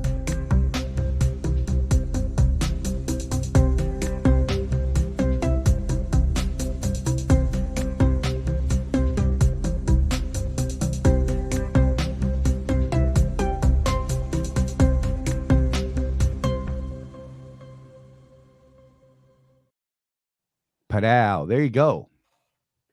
Forgot I had that queued up. It's been sitting there for a long time. Actually made that for her quite a few months Wow, ago. a while Yeah. ago. Yeah. And I've had it there, and I just always forget to hit it when people ask about Michelle. It's a 20-second little bit that I made for her, and it's cool. I just handles it. So yeah. So yeah. Let's see. What are we missing? We got some latecomers. Do you guys think freight will ever pick up Swift? Of course I Yeah. do. If I didn't, I wouldn't be here still. I would be looking for other avenues. Trust me. Hmm. Uh, Yeah. One of the things that's kept Charlie and I at Swift is the freight base. What's going on right now is absolutely not even in the realm of normal in our 15 years at Swift. It's gotten pretty close to this, but I don't think it was even this bad during 08, 09. right. So For any of you guys who are still seeing the collision or FizDam insurance on your current settlement that have already moved to Seabright and you have an active Seabright insurance policy, meaning you're not waiting to swap over on the 15th to the 1st of next month. And it's on there now and it's put back on there. You absolutely, if it's not gone today, you need to call. hmm Call today. Damn, it's too late today. Call tomorrow, and they will get it removed. They have been getting them. They've been trying to scrub them. Whether or not they catch them all, I don't know. Definitely call them. They will fix that. It is a quick fix on their end, and they will get it squared away. Going back down to the chat. Oh, So Taylor, that commercial that Charlie just played, Michelle is one of our preferred recruiters because um, she's no nonsense, man. If you can get a hold of her, because she will put you straight about a few things. and she will Um, give you solid info. There are people in the world who do not do like that. Michelle. We have people on the show that watch our show that will say very bad things about Michelle. I like Michelle. I openly tell people I truly enjoy Michelle. Like I love that lady like a sister. Okay. Um, but it's from building a relationship with her, a professional relationship that has turned into a friendship thing, right? She has become a friend, and I have never known her to ever lie to me. Not once, even when I asked her really hard questions. And if she doesn't have an answer, she will find you the answer. She is very difficult to get a hold of sometimes. Hmm. She processes a lot. So by all means, reach out to her. She is someone that I trust and believe. And those of you who have your issues with her, that's your thing. Don't get mad at me. I ain't mad at you. Just saying. So yeah. Uh, what was that there? Thank you, Charlie and Blackbeard. I'm in a 2019 now. Has alignment issues that needs to be fixed. Pulls to the right. Has a leaky windshield. Yeah, no, that's legit. And you said you're okay. And then you said you're not a contractor. So you're in company truck. So yeah, Michael Ford. I hope that answered you. Oh, it did. Thanks. He said. So if you Blackbeard. decide to keep the trucker in, the first thing I'm going to recommend you do with that truck is go to an MD alignment shop Right. and have them take a look at it. So yeah. And that's huge, honestly.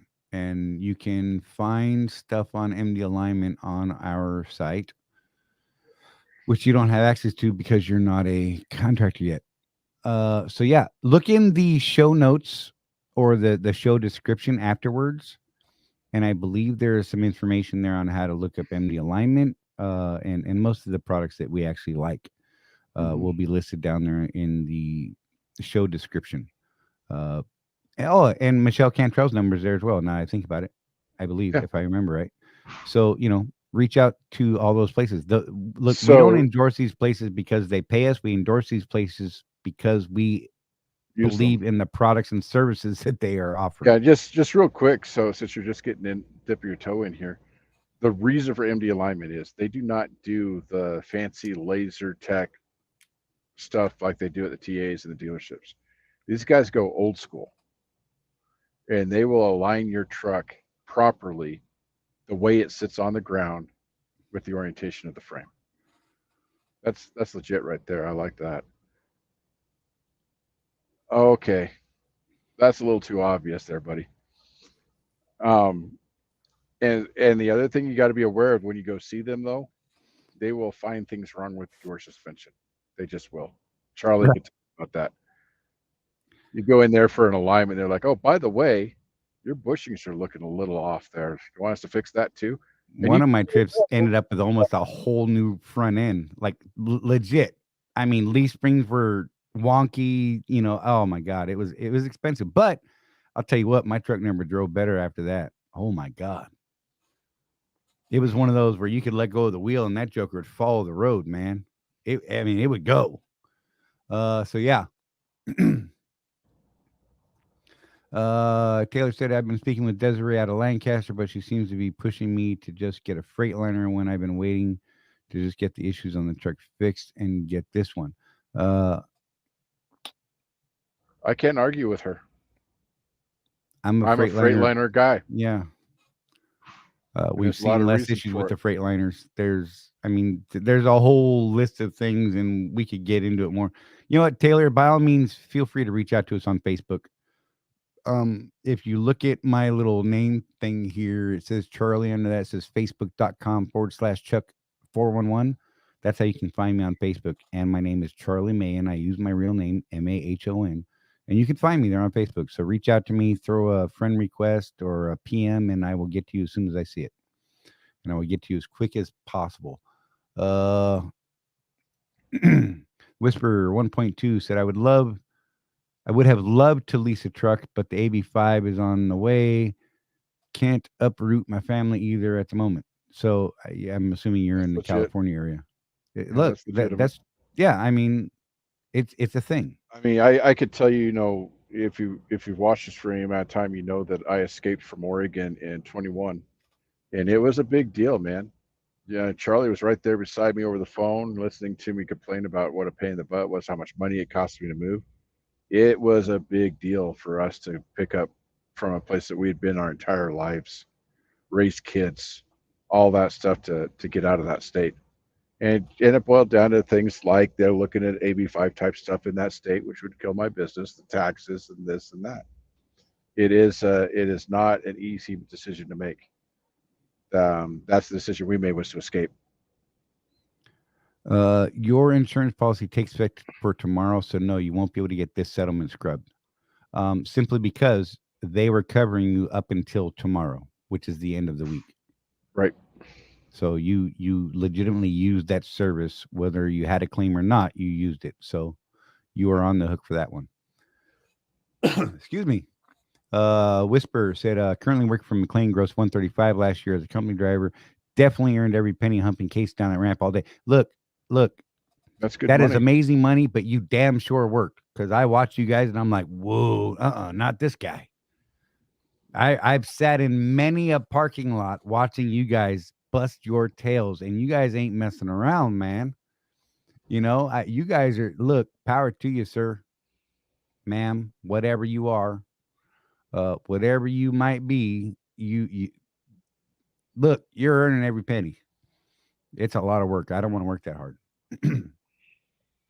Randy said, Craig, I agree. Charlie's one redeeming quality so far is that he wasn't a dirty leg grunt. Amen, sir. I was not. I am not a dirty leg like Jeff. What? Hey, we trucked everywhere. I don't know what you're saying. I'm just saying. Uh, Look, there we had an interesting post in the group this week that showed a DPF filter that was taken apart that had used nothing but max mileage since it started with 300,000 miles. I think it said on it, something like that. Mm-hmm. And you can scroll through the group and find pictures of Jeff's before they cleaned his, and look at this one, and you're like, holy crap. Yeah, I would have thought this one was clean. mine was almost black when they took it off, and when they were done cleaning it, it looked more like a dirty rag than a bunch of black stuff. So yeah, and this guy took it off, looked almost as clean as mine was when we were done with it. Right. I hear you, Craig. I don't mind it. Y'all can poke me. I don't care. I ain't scared. Yeah.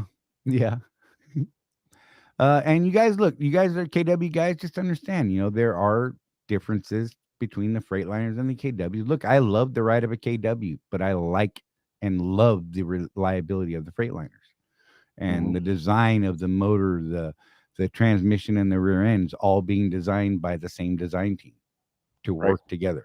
That's a huge thing to me. So yeah, I mean, it's a thing. Yeah, seriously, CW, I'm with you. I'm too old to fingerprint a load. You ain't lying, brother. No. So Matthew says I had kingpins and alignment, and my truck still pulls to the right. So the first question is, was that an MD alignment shop, or was it a dealership, or what was it? Right. If you haven't taken it to MD yet, take it to them. They And will. if it was an MD alignment shop, go back. Yeah, because Tell they them, hey, guarantee their man, work. there's a They problem. guarantee their work. So That's right, Randy. Airborne. Jumpers, hit it. 1,000, 2,000, 3,000, 4,000. Check canopy. My bad. Flashback. We're good. Anyhow, we just lost people, I'm sure. you lost me for a second. I just Sue, zoned out. Sue said, here's a thought for you, Taylor. Ask your driver leader that you want to get into a Kenworth as company. You may have to wait for one to come available. But if you get one and you're happy with it, it could be converted through the what's that called? FX program. Fleet exchange is what it's called. There you go. So I've talked to a few guys that have done that, and the balloon on those things is horrendous, by the way, because it's usually only about a 1-year lease. Because they're needing the truck to get old enough to where they can MRP it if they want to. I mean, you can pay the balloon payment at the end, but it's a lot. Right. Or you could just MRP it at the end of that year. Hopefully. Well, assuming you did all the maintenance on it and stuff. Well, they have a few trucks that aren't MRPable. That's weird. Yeah, it's weird. There's some weird stuff in there. Definitely talk to Michelle or I forgot who you said you were talking to. I apologize. Ask them about that possibility. And a whisper said, I'm in my late 20 and feel like 60 already. Look, I'm with right here. CW, I'm almost 600. He meant 60. Hey, a lot of you guys don't know about this, but Charley and I are only 25. Right. Don't I carry it well? Right. Had it done at Freightliner through Ocala on his alignment. Yeah. So you know what? You know what's a shame there, Matt? I'm going to tell you something. The international dealership, right down from the Ocala terminal there, is an MD alignment shop. Right across the street from Detroit Diesel. Just going to throw it out there. Can't think of the name of it, but they are an MD alignment shop as well. But there are actually several other MD alignment shops in the state of Florida now, and there's a couple of mobile ones that will come to you, from what I understand. Yeah, wasn't that something you were looking at for your retirement, Charley? Like I was actually, I was going to set up and build one of those vans with the equipment all in it and just go around and do it. Heck yeah, man. I was going to set up appointments and go hit truck stops when times were, lulled. Get on the old CB radio and be like, hey, y'all, check your alignment, whatever, James Bond said, I like the fact that my truck doesn't read it, but I'm not seeing any fuel savings. I don't know. You still driving fast? Just going to throw it out there. Brian said, I did effects, but got my truck new as a company driver, and it was only 7-8 months in service at that time. There you go. I mean, there's options. Okay. So James, the other thing too about the fuel mileage pump. So play with the dosing a little bit, because what I found is, how it's 1 ounce per 25 gallons. So I go just past that 1 ounce mark, kind of into the top of that squeeze bottle per 25 gallons. It's not that much more, but I started seeing the fuel savings once I just put that just a little bit more squeeze into it than 1 ounce. Right. I wouldn't want to totally overdose it, because that's pretty caustic, but just a little bit. I saw the bump, and I don't see any hoses being eaten or anything. Right. CW, drive fast, depends on the speed limit.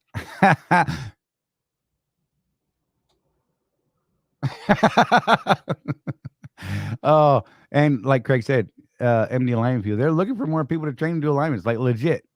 You know, you Mhm. buy their system, they will train you how to do the system. It is amazing, and I seriously thought about Yeah, I don't getting. know if Like, he I'm like, still do it, but Mike Beckett was personally training people. You had to come to him, but he would train you right? on his method that he invented. So Yeah, and like Sue said, I remember programs change, so MRP may not be available 5 or 10 years down the road. That's legit. Look, there's still a lot of unknowns about the MRP thing, yeah, I mean, and we haven't sometimes reached the end of a full right. MRP contract. When we get some questions about end of lease on those things, and we'll call to try and get answers for people. Like, well, we don't really know because we haven't got to the end of one yet. They're that new. So Right. Brian can't even go the speed limit on two-lane roads in Texas. LOL. Look, I don't even try, man. Look, I drive hey, 60. I save a lot of people a lot of money and fuel on those roads because I will not speed up. They can go Right. around me when there's a passing lane if they want to.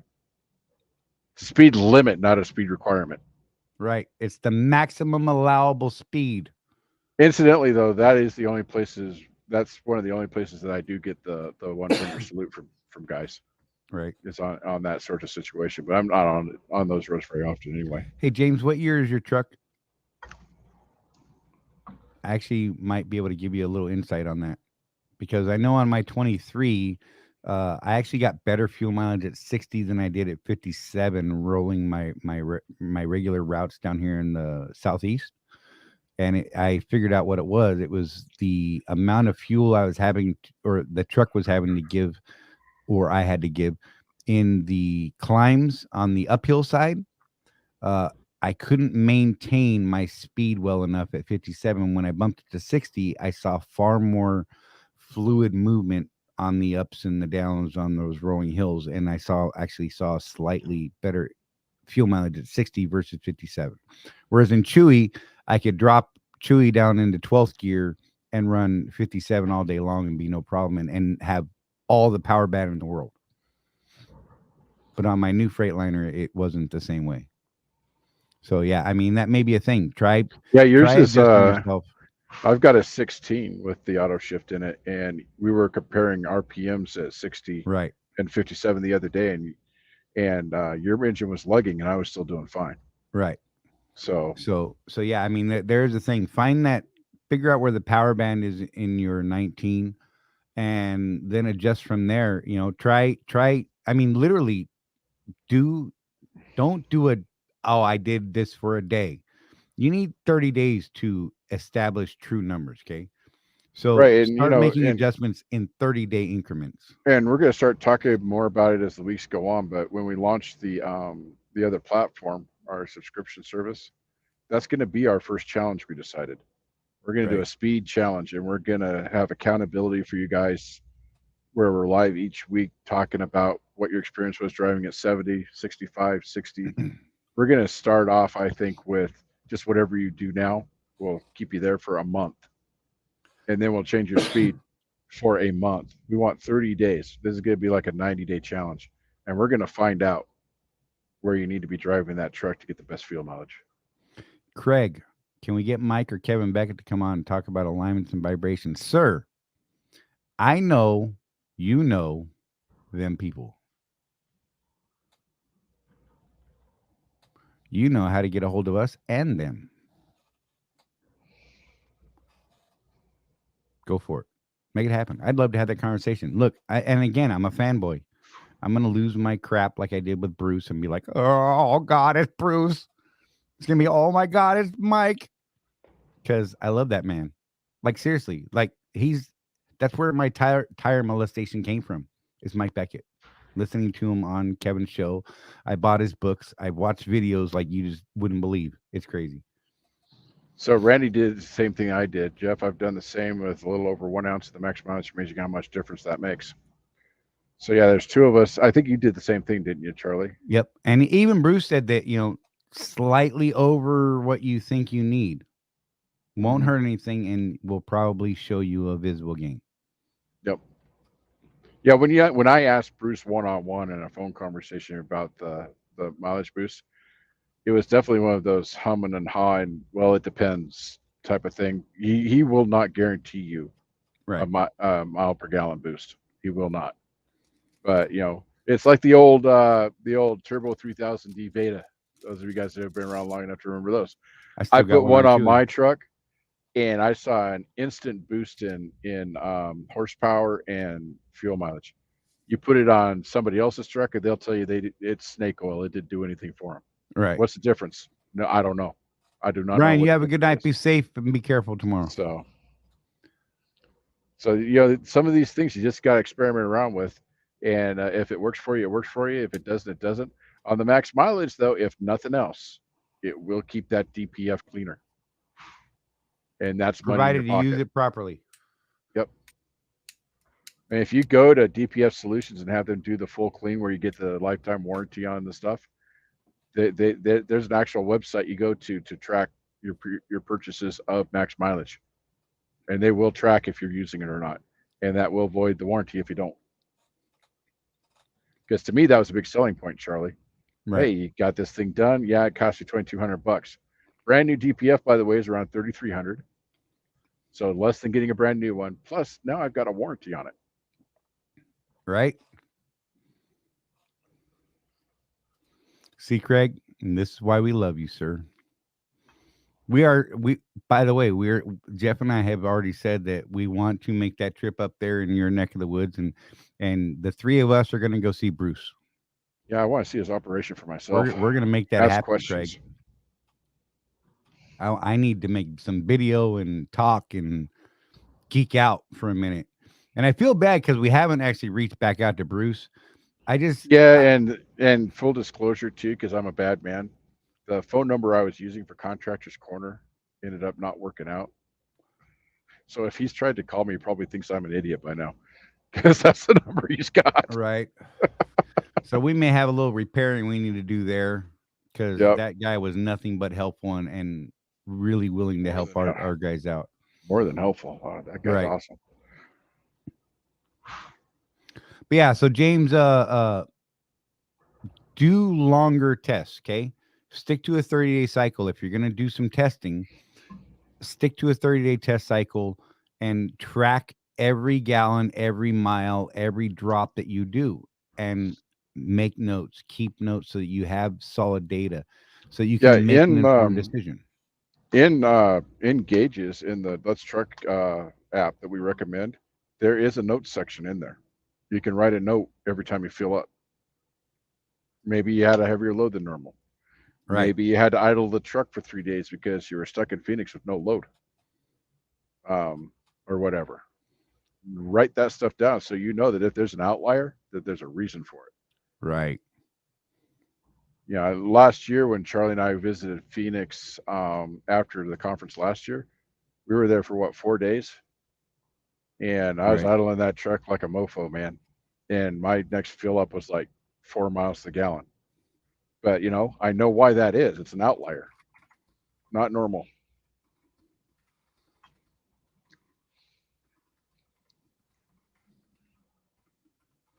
Charlie's writing something. Sorry. It's just funny. I got distracted.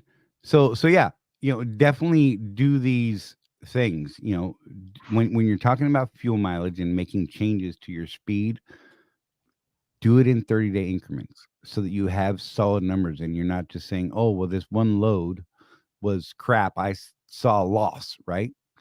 You can't do that. It's not going to give you accurate numbers. You need, you know, averages over long term. And look, the longer you can do it, better. If you can pull a 60-day average doing a specific speed, you're going to get a better number. Well, you're going to have a much better idea. To give you an idea of how seriously we take this, I saw fuel mileage drop on my truck, and I told Charlie, I wonder if it's a charged air cooler, but I didn't really have time to go take it in. So I did a 30-day test at 65 miles an hour. And it was exactly 30 days, Charlie, remember? And even like a week into it, I'm like, God, this is killing me. It can't be the charged air cooler because my fuel mileage went down. And Charlie's like, no, you committed to 30 days, bud. Yeah. 30 days. And then we'll drop you back down to 60 and see what happens. So it wasn't the charged air cooler. I ended up doing overhead. The overhead. doing the overhead. And the DPF I cleaning. did. Yep, and that solved it. But yeah, that's how seriously we take it. Even in our case, even though it cost me money for 30 days, and I knew it, I still committed to that 30-day test just to be sure that we knew what we were looking at. Need solid data. You can't do that on a single trip or even a week. You just can't. I mean, you can get an idea, but the longer the test data, the better the numbers you'll get, because I you mean, get even on much my better crappy averages. tires, I'm still running them because I committed to a life cycle. Right. And then when that life cycle is complete, which I'm hoping it's taking forever, Charlie, these tires just won't wear out. Right. Look, man, But you may want to just dump them already and move on. I'm just well, I saying, think I've decided when I'm you going get to the modify opportunity. it, and probably in the fall before winter hits, because that way I'll You've have the punished new yourself tread. enough, sir. I'll have the new tread for the wintertime. It'll be nice. He's over here flogging himself. No, man, it's the Self-flatulation. wife. The wife is like, "Why do you still have those tires? You know they're costing us thousands of dollars a year. What's wrong with you?" Right.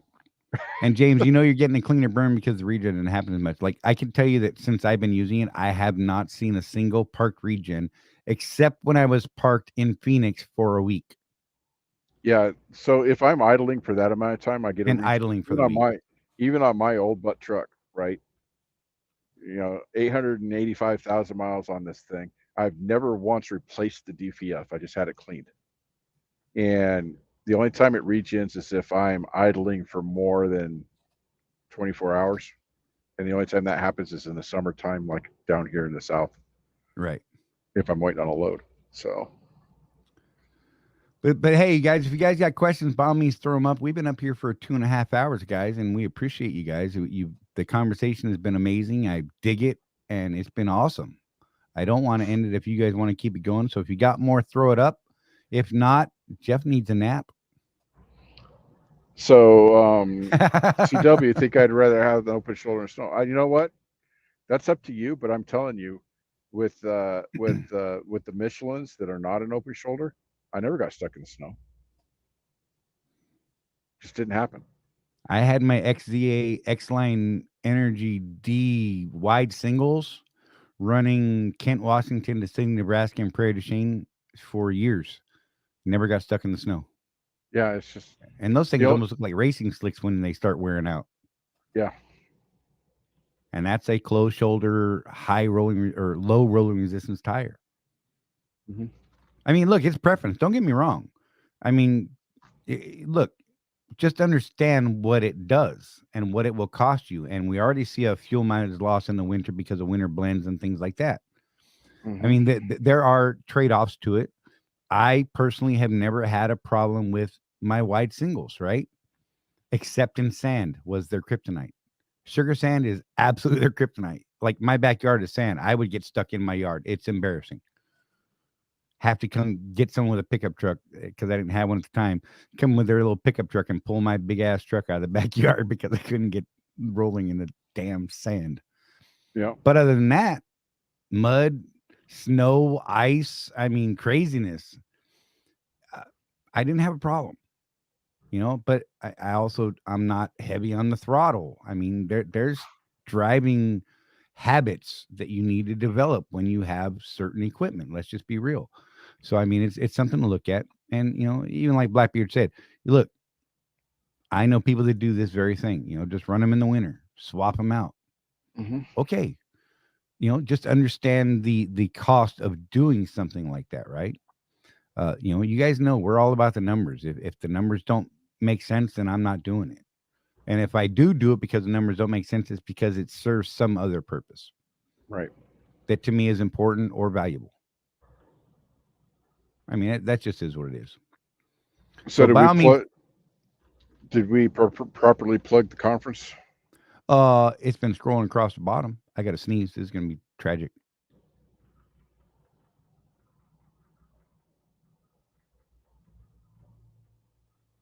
It went away. It totally went away. So yeah, for those of you who don't know, in case you missed it, oh, I just see something funny I did there. My bad. The conference live in Vegas, April 5th. Sorry, my brain is shining. One day. Squirrel. 1-day event. It is now free for anyone who would like to attend. Please, you'll see it scrolling across the bottom of the screen. We have 40 seats available. Well, we had 40 seats available. That number is dwindling. Send an email to events@contractorscorner.network, not .net, .network, and request the seat that you need. If you're a solo driver and it's just you, you need a seat. If you're a team, you need 2 seats. Let me know that so I can we can plan accordingly. If you don't think if you don't think you're actually going to be able to make it there, then maybe save that seat for someone who's a little more sure they're going to be there. We'd love to And see you all there. and I did talk to Sue about this. If you guys running further east want to go, you can talk to Sue. She's not going to guarantee anything, obviously, because she can't. Just depends on freight. But make sure you set your home time for Vegas, like for the The third, first or second. second or third, so that they can work on getting you out there.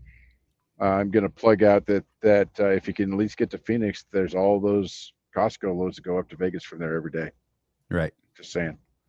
So, Sue can help you out. She is an OFC, has access to some planning stuff that she can do for you. No guarantee, though. Don't think that you're going to call Sue and then not be able to go and you blame Sue. That's not a thing, guys. But she will help as much as she can to get you out there. See, and right here, Craig can tell you exactly what his 30, 60, and 90-day averages are running the Northeast Corridor, 0.53 cents per mile on 25,893 miles. There you go. How does he get that data? I can tell you that he's using gauges from Let's Truck. Yep. And that's what I use. That's what Jeff uses. That's why when we ask you guys for an average, that's what we're looking for. We're not looking for between 7 and 10, depending. Right. That is not an average. An average is a number for a specific time period. And that's why we want that 30-day when you do an experiment, at least 30 days, because we want that average to average out to see where you're at. Right. Thoughts on going flatbed lease up? I don't have a lot of information on that. I've been trying to get a hold of the Chris Drone who runs that division and have been unable to. I'm hoping that when I make this run out to Vegas, I'm going to try and swing through Phoenix and get a face-to-face and try and get them on the show. I could tell you, though, that if you're already flatbed, one of the programs they have is you can FX your flatbed truck. And if you do that, they give you all that nice stuff like the headache rack and the straps and the chains. Right. For free. If you do that route. That is a program. That was an interesting thing that they said. Yeah. So definitely check it out if you're already flatbed in the Swift system. I mean, talk to those folks. Because the other thing too, though, real quick, that we do know is there are 2 triangles, an Eastern Triangle and a Western Triangle. If you do not live in that triangle where they have freight lanes, it is really tough to get you home. So again, if you're already running flatbed and you're loving it and you're in that triangle, by all means, I would start talking to people about lease a truck. And the people that do that love that. Mm-hmm. I think they're crazy. It's too much work for me. We have friends and members that are flatbedders in the Swift as contractors, and they love it. It's just, you know what I mean? So power to you guys. They think we're nuts. We think they're crazy, and we all just get along. Exactly. James, where are you getting that 7.5 from? Where does that number originate from? There are differences. So yeah, if you guys got anything, please throw it up. CW, weird people indeed, sir. Look, Rosie and I actually almost went flatbed. We were actually very close to pulling the trigger and going to Mercer a few years back. And I got to tell you that with all the physical and health stuff that popped up on me last year, I am truly glad I did not make that choice, because I would have lost my ass because I couldn't have done it. Unfortunately, you're just a wussy, Charlie. Yep. I met that one Swift flatbedder that was missing an arm and a leg, and I saw him up tightening all his chain down. All right. So I don't know what your problem is. Randy said, I get 8 miles per gallon at 77, so I'm always wide open. Randy, if you were doing 60, that would be probably 9.5 or 10 miles per gallon. Think of the numbers. I'm not busting your tail. I'm just saying, look at the numbers. What is that average over the course of the year? All right. Homework. Randy.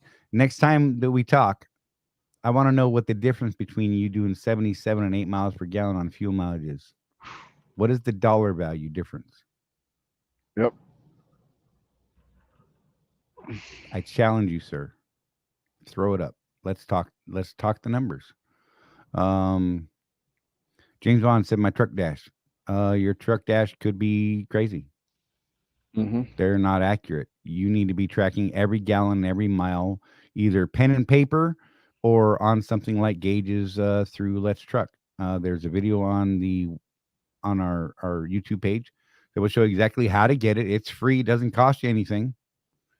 Show you how to get it, how to use it, how to set it up, and move on from there. And then you will have truly accurate numbers, provided you enter in accurate data. Like, how many gallons did you just put in your truck? What's your odometer say for mileage now? It's really the extent of it.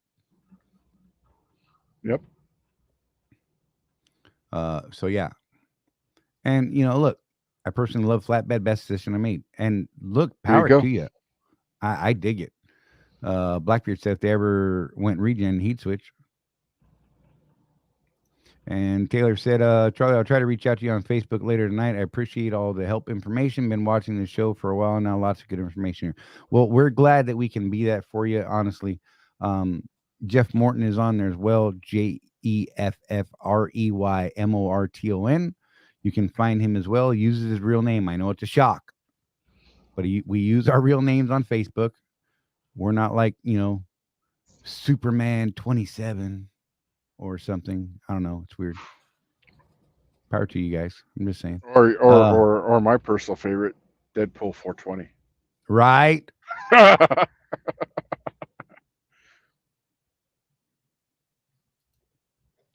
Yeah. So CW said we have some friends that were flatbed containers and they used to borrow our pilot points. There you go. That was back when pilot was 10 points per gallon, right? Mm-hmm. So yeah, James, check out that video, man. It's there's a playlist up there that says new contractors should watch. In that playlist is the one on the YouTubes. In that playlist is the video on how to use and get and set up Let's Truck. And it's worth it, man. It's free. Come on, what the hell? It's free. And you will get accurate long-term data. I was showing Jeff the other day. We were actually looking at your other trucks that you don't even own anymore. Still right. My very first truck, my ProStar, I still have all the data from that on there. And we were laughing about it. And, and Chewy has what we say, 1,200 fuel ups on it. Yours was 1,400 on yours. And there's a lot of data and there's a lot of information there. And it's long-term and heck, man. Yeah, one of the things too, real quick, I know we need to wrap it up, but when you're tracking your fuel mileage like this, James, you can start doing some actual preventative maintenance. Like, Charlie and I, when we did my thing a couple of years ago, where hey, I'm seeing a fuel mileage drop. My average is going down. That's not right. Nothing's changed. Right. So we started looking, what's wrong with the truck? We'll do this test and see if anything changes. Nope. Well, let's do the overhead. Let's do the DPF. Let's see if that does it. And it did. I was able to at least spot something was wrong with my truck because my average went down for no apparent reason. And that's that long-term average. The lifetime average started going down. So then you get it fixed. It starts going back up. You're like, all right, we fixed it. And I didn't break down on the side of the road. I was able to catch it ahead of time. Absolutely, Taylor. Can I possibly use Let's Truck as a company driver to learn how to use it or get used to it? Absolutely. Oh yeah. Yeah. So yeah. And Randy said, deal. We're gonna get numbers next time we talk to Randy. What is the difference? And look, I'm not. I'm not busting chops. I'm not. You guys know that we are about numbers. So what is it costing to do that versus what are you gaining from it, right? So I mean, it's cool. Look, if you're in an operation where you're going to make more money driving faster, getting there quicker, okay. There are operations like that. When I run Opelika, I'm balls out because I'm trying to get So, I'm doing 250-mile loads a day. I'm trying to get them both in that same day. Right. And that pencils out. But when I'm OTR, like this load I have, it's a 1,200-mile load that I picked up yesterday and isn't due in Phoenix until tomorrow night. Why would I do 70 miles an hour for that? Right. With no guarantee So, they take them early. well, it's Albertsons, so they won't. Right. There you go. So what was my average after the overhead? So that is not a good question in this instance because I had two major things done.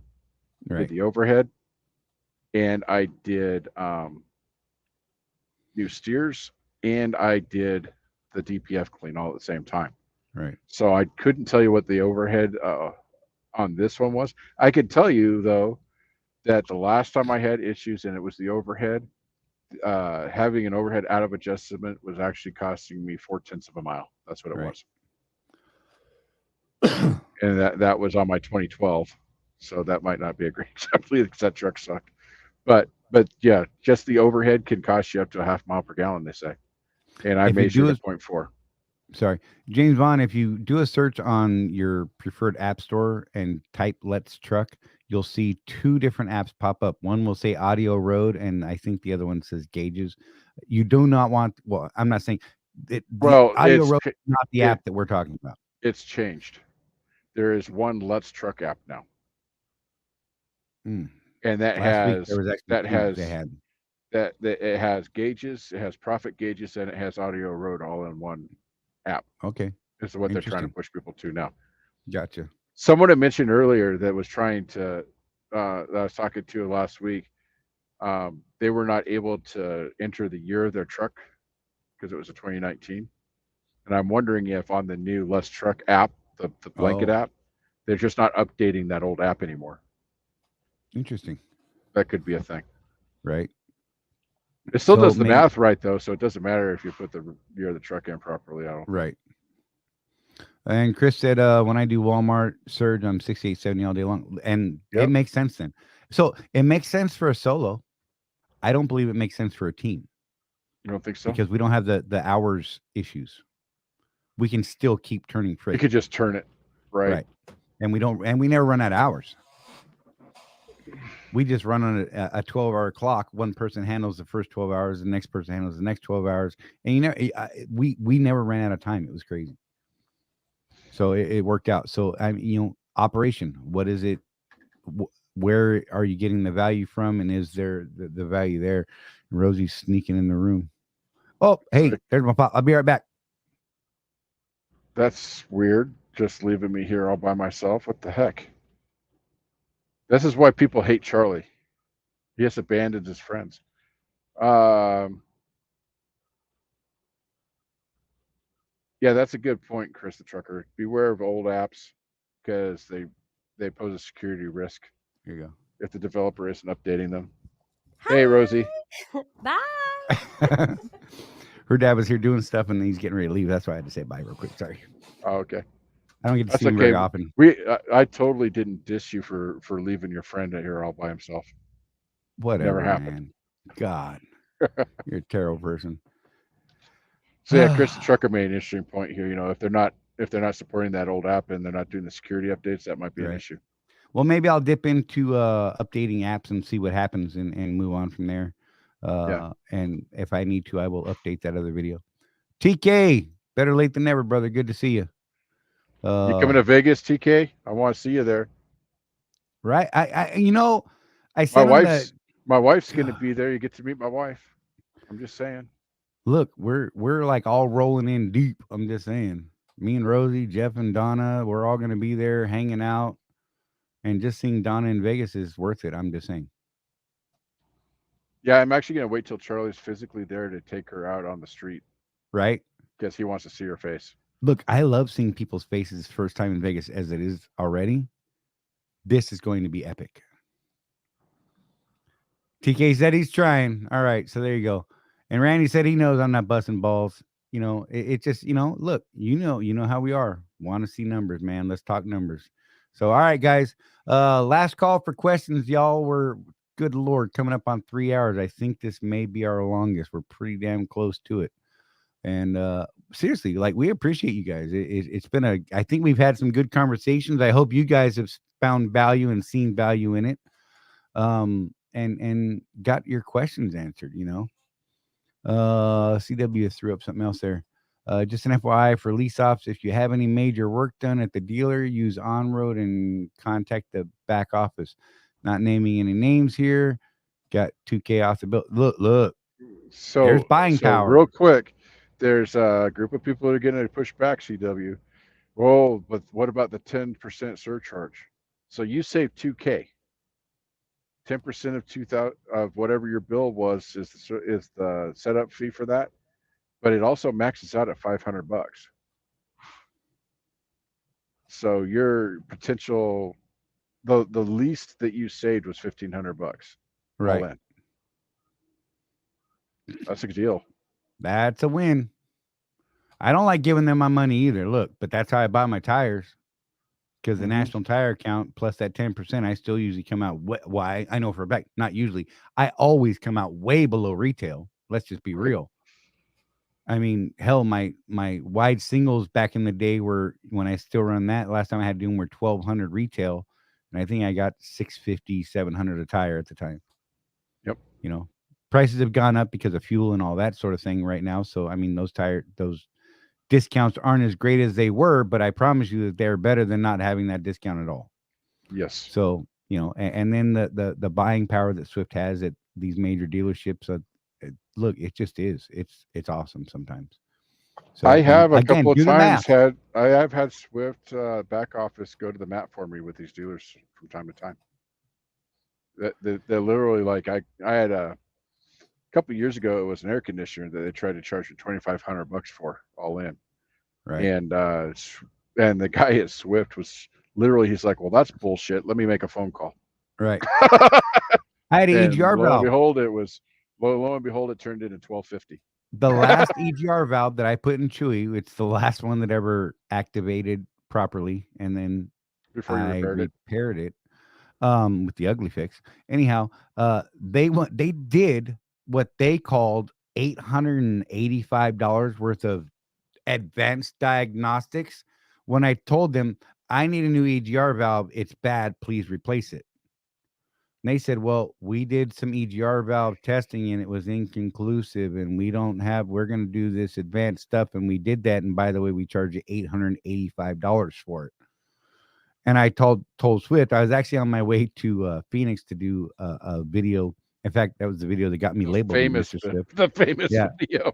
I was in a rental the one time that I was ever in a rental to Phoenix when this all went down. When I got back, the area supervisor for Swift shops went to bat for me, and he told them, pound sand, y'all are crazy. He didn't ask for that. He didn't approve it. He didn't want it, nor did he need it. Why did you do this? And it was taken off my bill. And then I actually got a huge discount on the rest of the bill. And then I never had to replace an EGR valve again because I repaired it and used the ugly fix. There you go. So, yeah. Another thing about shops, too. So I had my alternator replaced by the West Valley shop less than a year ago. Right. Even though I am nowhere in any type of warranty thing, right? Because the part had a 1-year warranty on it, though. So they just replaced it for the price of labor this last week. $700 worth of part. Yeah, $750 was what I could have gotten one for at Freightliner. And I took your advice, Charlie, and called all the local like Napas and stuff, and they just didn't have one. So it would have been $750. And they warrantied that out because they replaced it and it didn't last a year. Here you go. Here's your new one. So if you have got one of these older trucks, when you have parts replaced, make sure you see what the warranty is on it. Absolutely. Because I would have, it's not beyond the realm of possibility that I would have just bought a $750 part from Freightliner, put it in myself. So I need to get back on the road. I looked at that warranty and I said, oh, wait, this is still warranty. Why am I going to spend $750? And I'll just spend an extra day at home and get it done. Right. So seriously, I mean, look, use the buying power that we have at our disposal. It's crazy not to, honest to God. I mean, when I called, with Chewy all the time, I'd call Freightliner and be like, "Hey, what's the Swift price for this, or that?" And I had developed, oddly enough, I developed a relationship with my local Freightliner. Well, up in Lake City, the Ocala one, I had a mild relationship with the parts desk. Well, because I actually had work done in Lake City where I would, if I needed parts and was doing it myself, I would go get parts usually over here in Ocala. But if I knew there was something I was going to do, like my entire brake system on Chewy, I purchased from Lake City and got a really good deal on, and had to bring my big truck home, pick up my pickup truck, drive it back up there, grab this massive pallet of drums and shoes and the whole 9 yards and replace the whole brake system, and got a pretty good discount on it, because of the relationship I had built plus Swift buying power. So, I mean, there's a lot to this stuff, guys. We don't just say it for fun. It really is a legitimate thing. So, yeah. So check it out. We are right up at 2 hours and 50 minutes. I think that's a record for us. I seriously thank you guys for this. I think the conversation has been fluid, and we've talked about a lot of things today.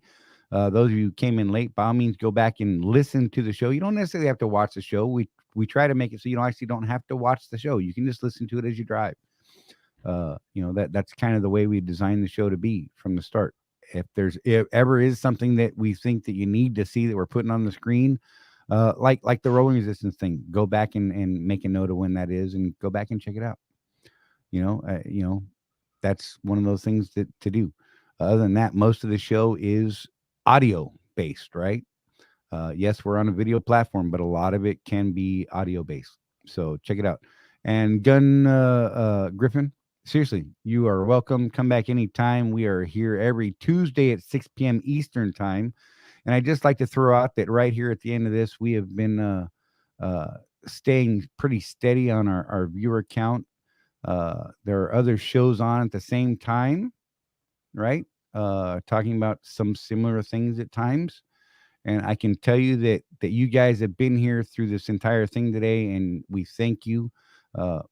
We ran neck and neck number wise. Not that you guys probably don't care about the numbers, but there is apparently competition out there or whatever that others think it's competition. We don't think it's competition. You can watch our show live and engage with us, or you can watch us on the replay and ask questions later, by all means. But ran neck and neck against people that are 3, 4, 5 times larger than this. Just going to throw it out there in the ether. You guys, Thank you so much. Jeff, you got anything? No. He's burnt. It's been a long day. Like he was driving right up till you guys saw him pop in here on the show. So that's Jeff. I'm Charlie. This is Contractor's Corner. You guys be safe. Take care of each other. There's no one out here looking after us but us. So it's on us to do exactly that. Look after each other. We will see you next Tuesday right here on Contractor's Corner Consulting Group live weekly update, 6 p.m. Eastern, Tuesdays. Been here for over a year and a half. Just going to say that. Now I'm rattling. I better end this. Y'all be good.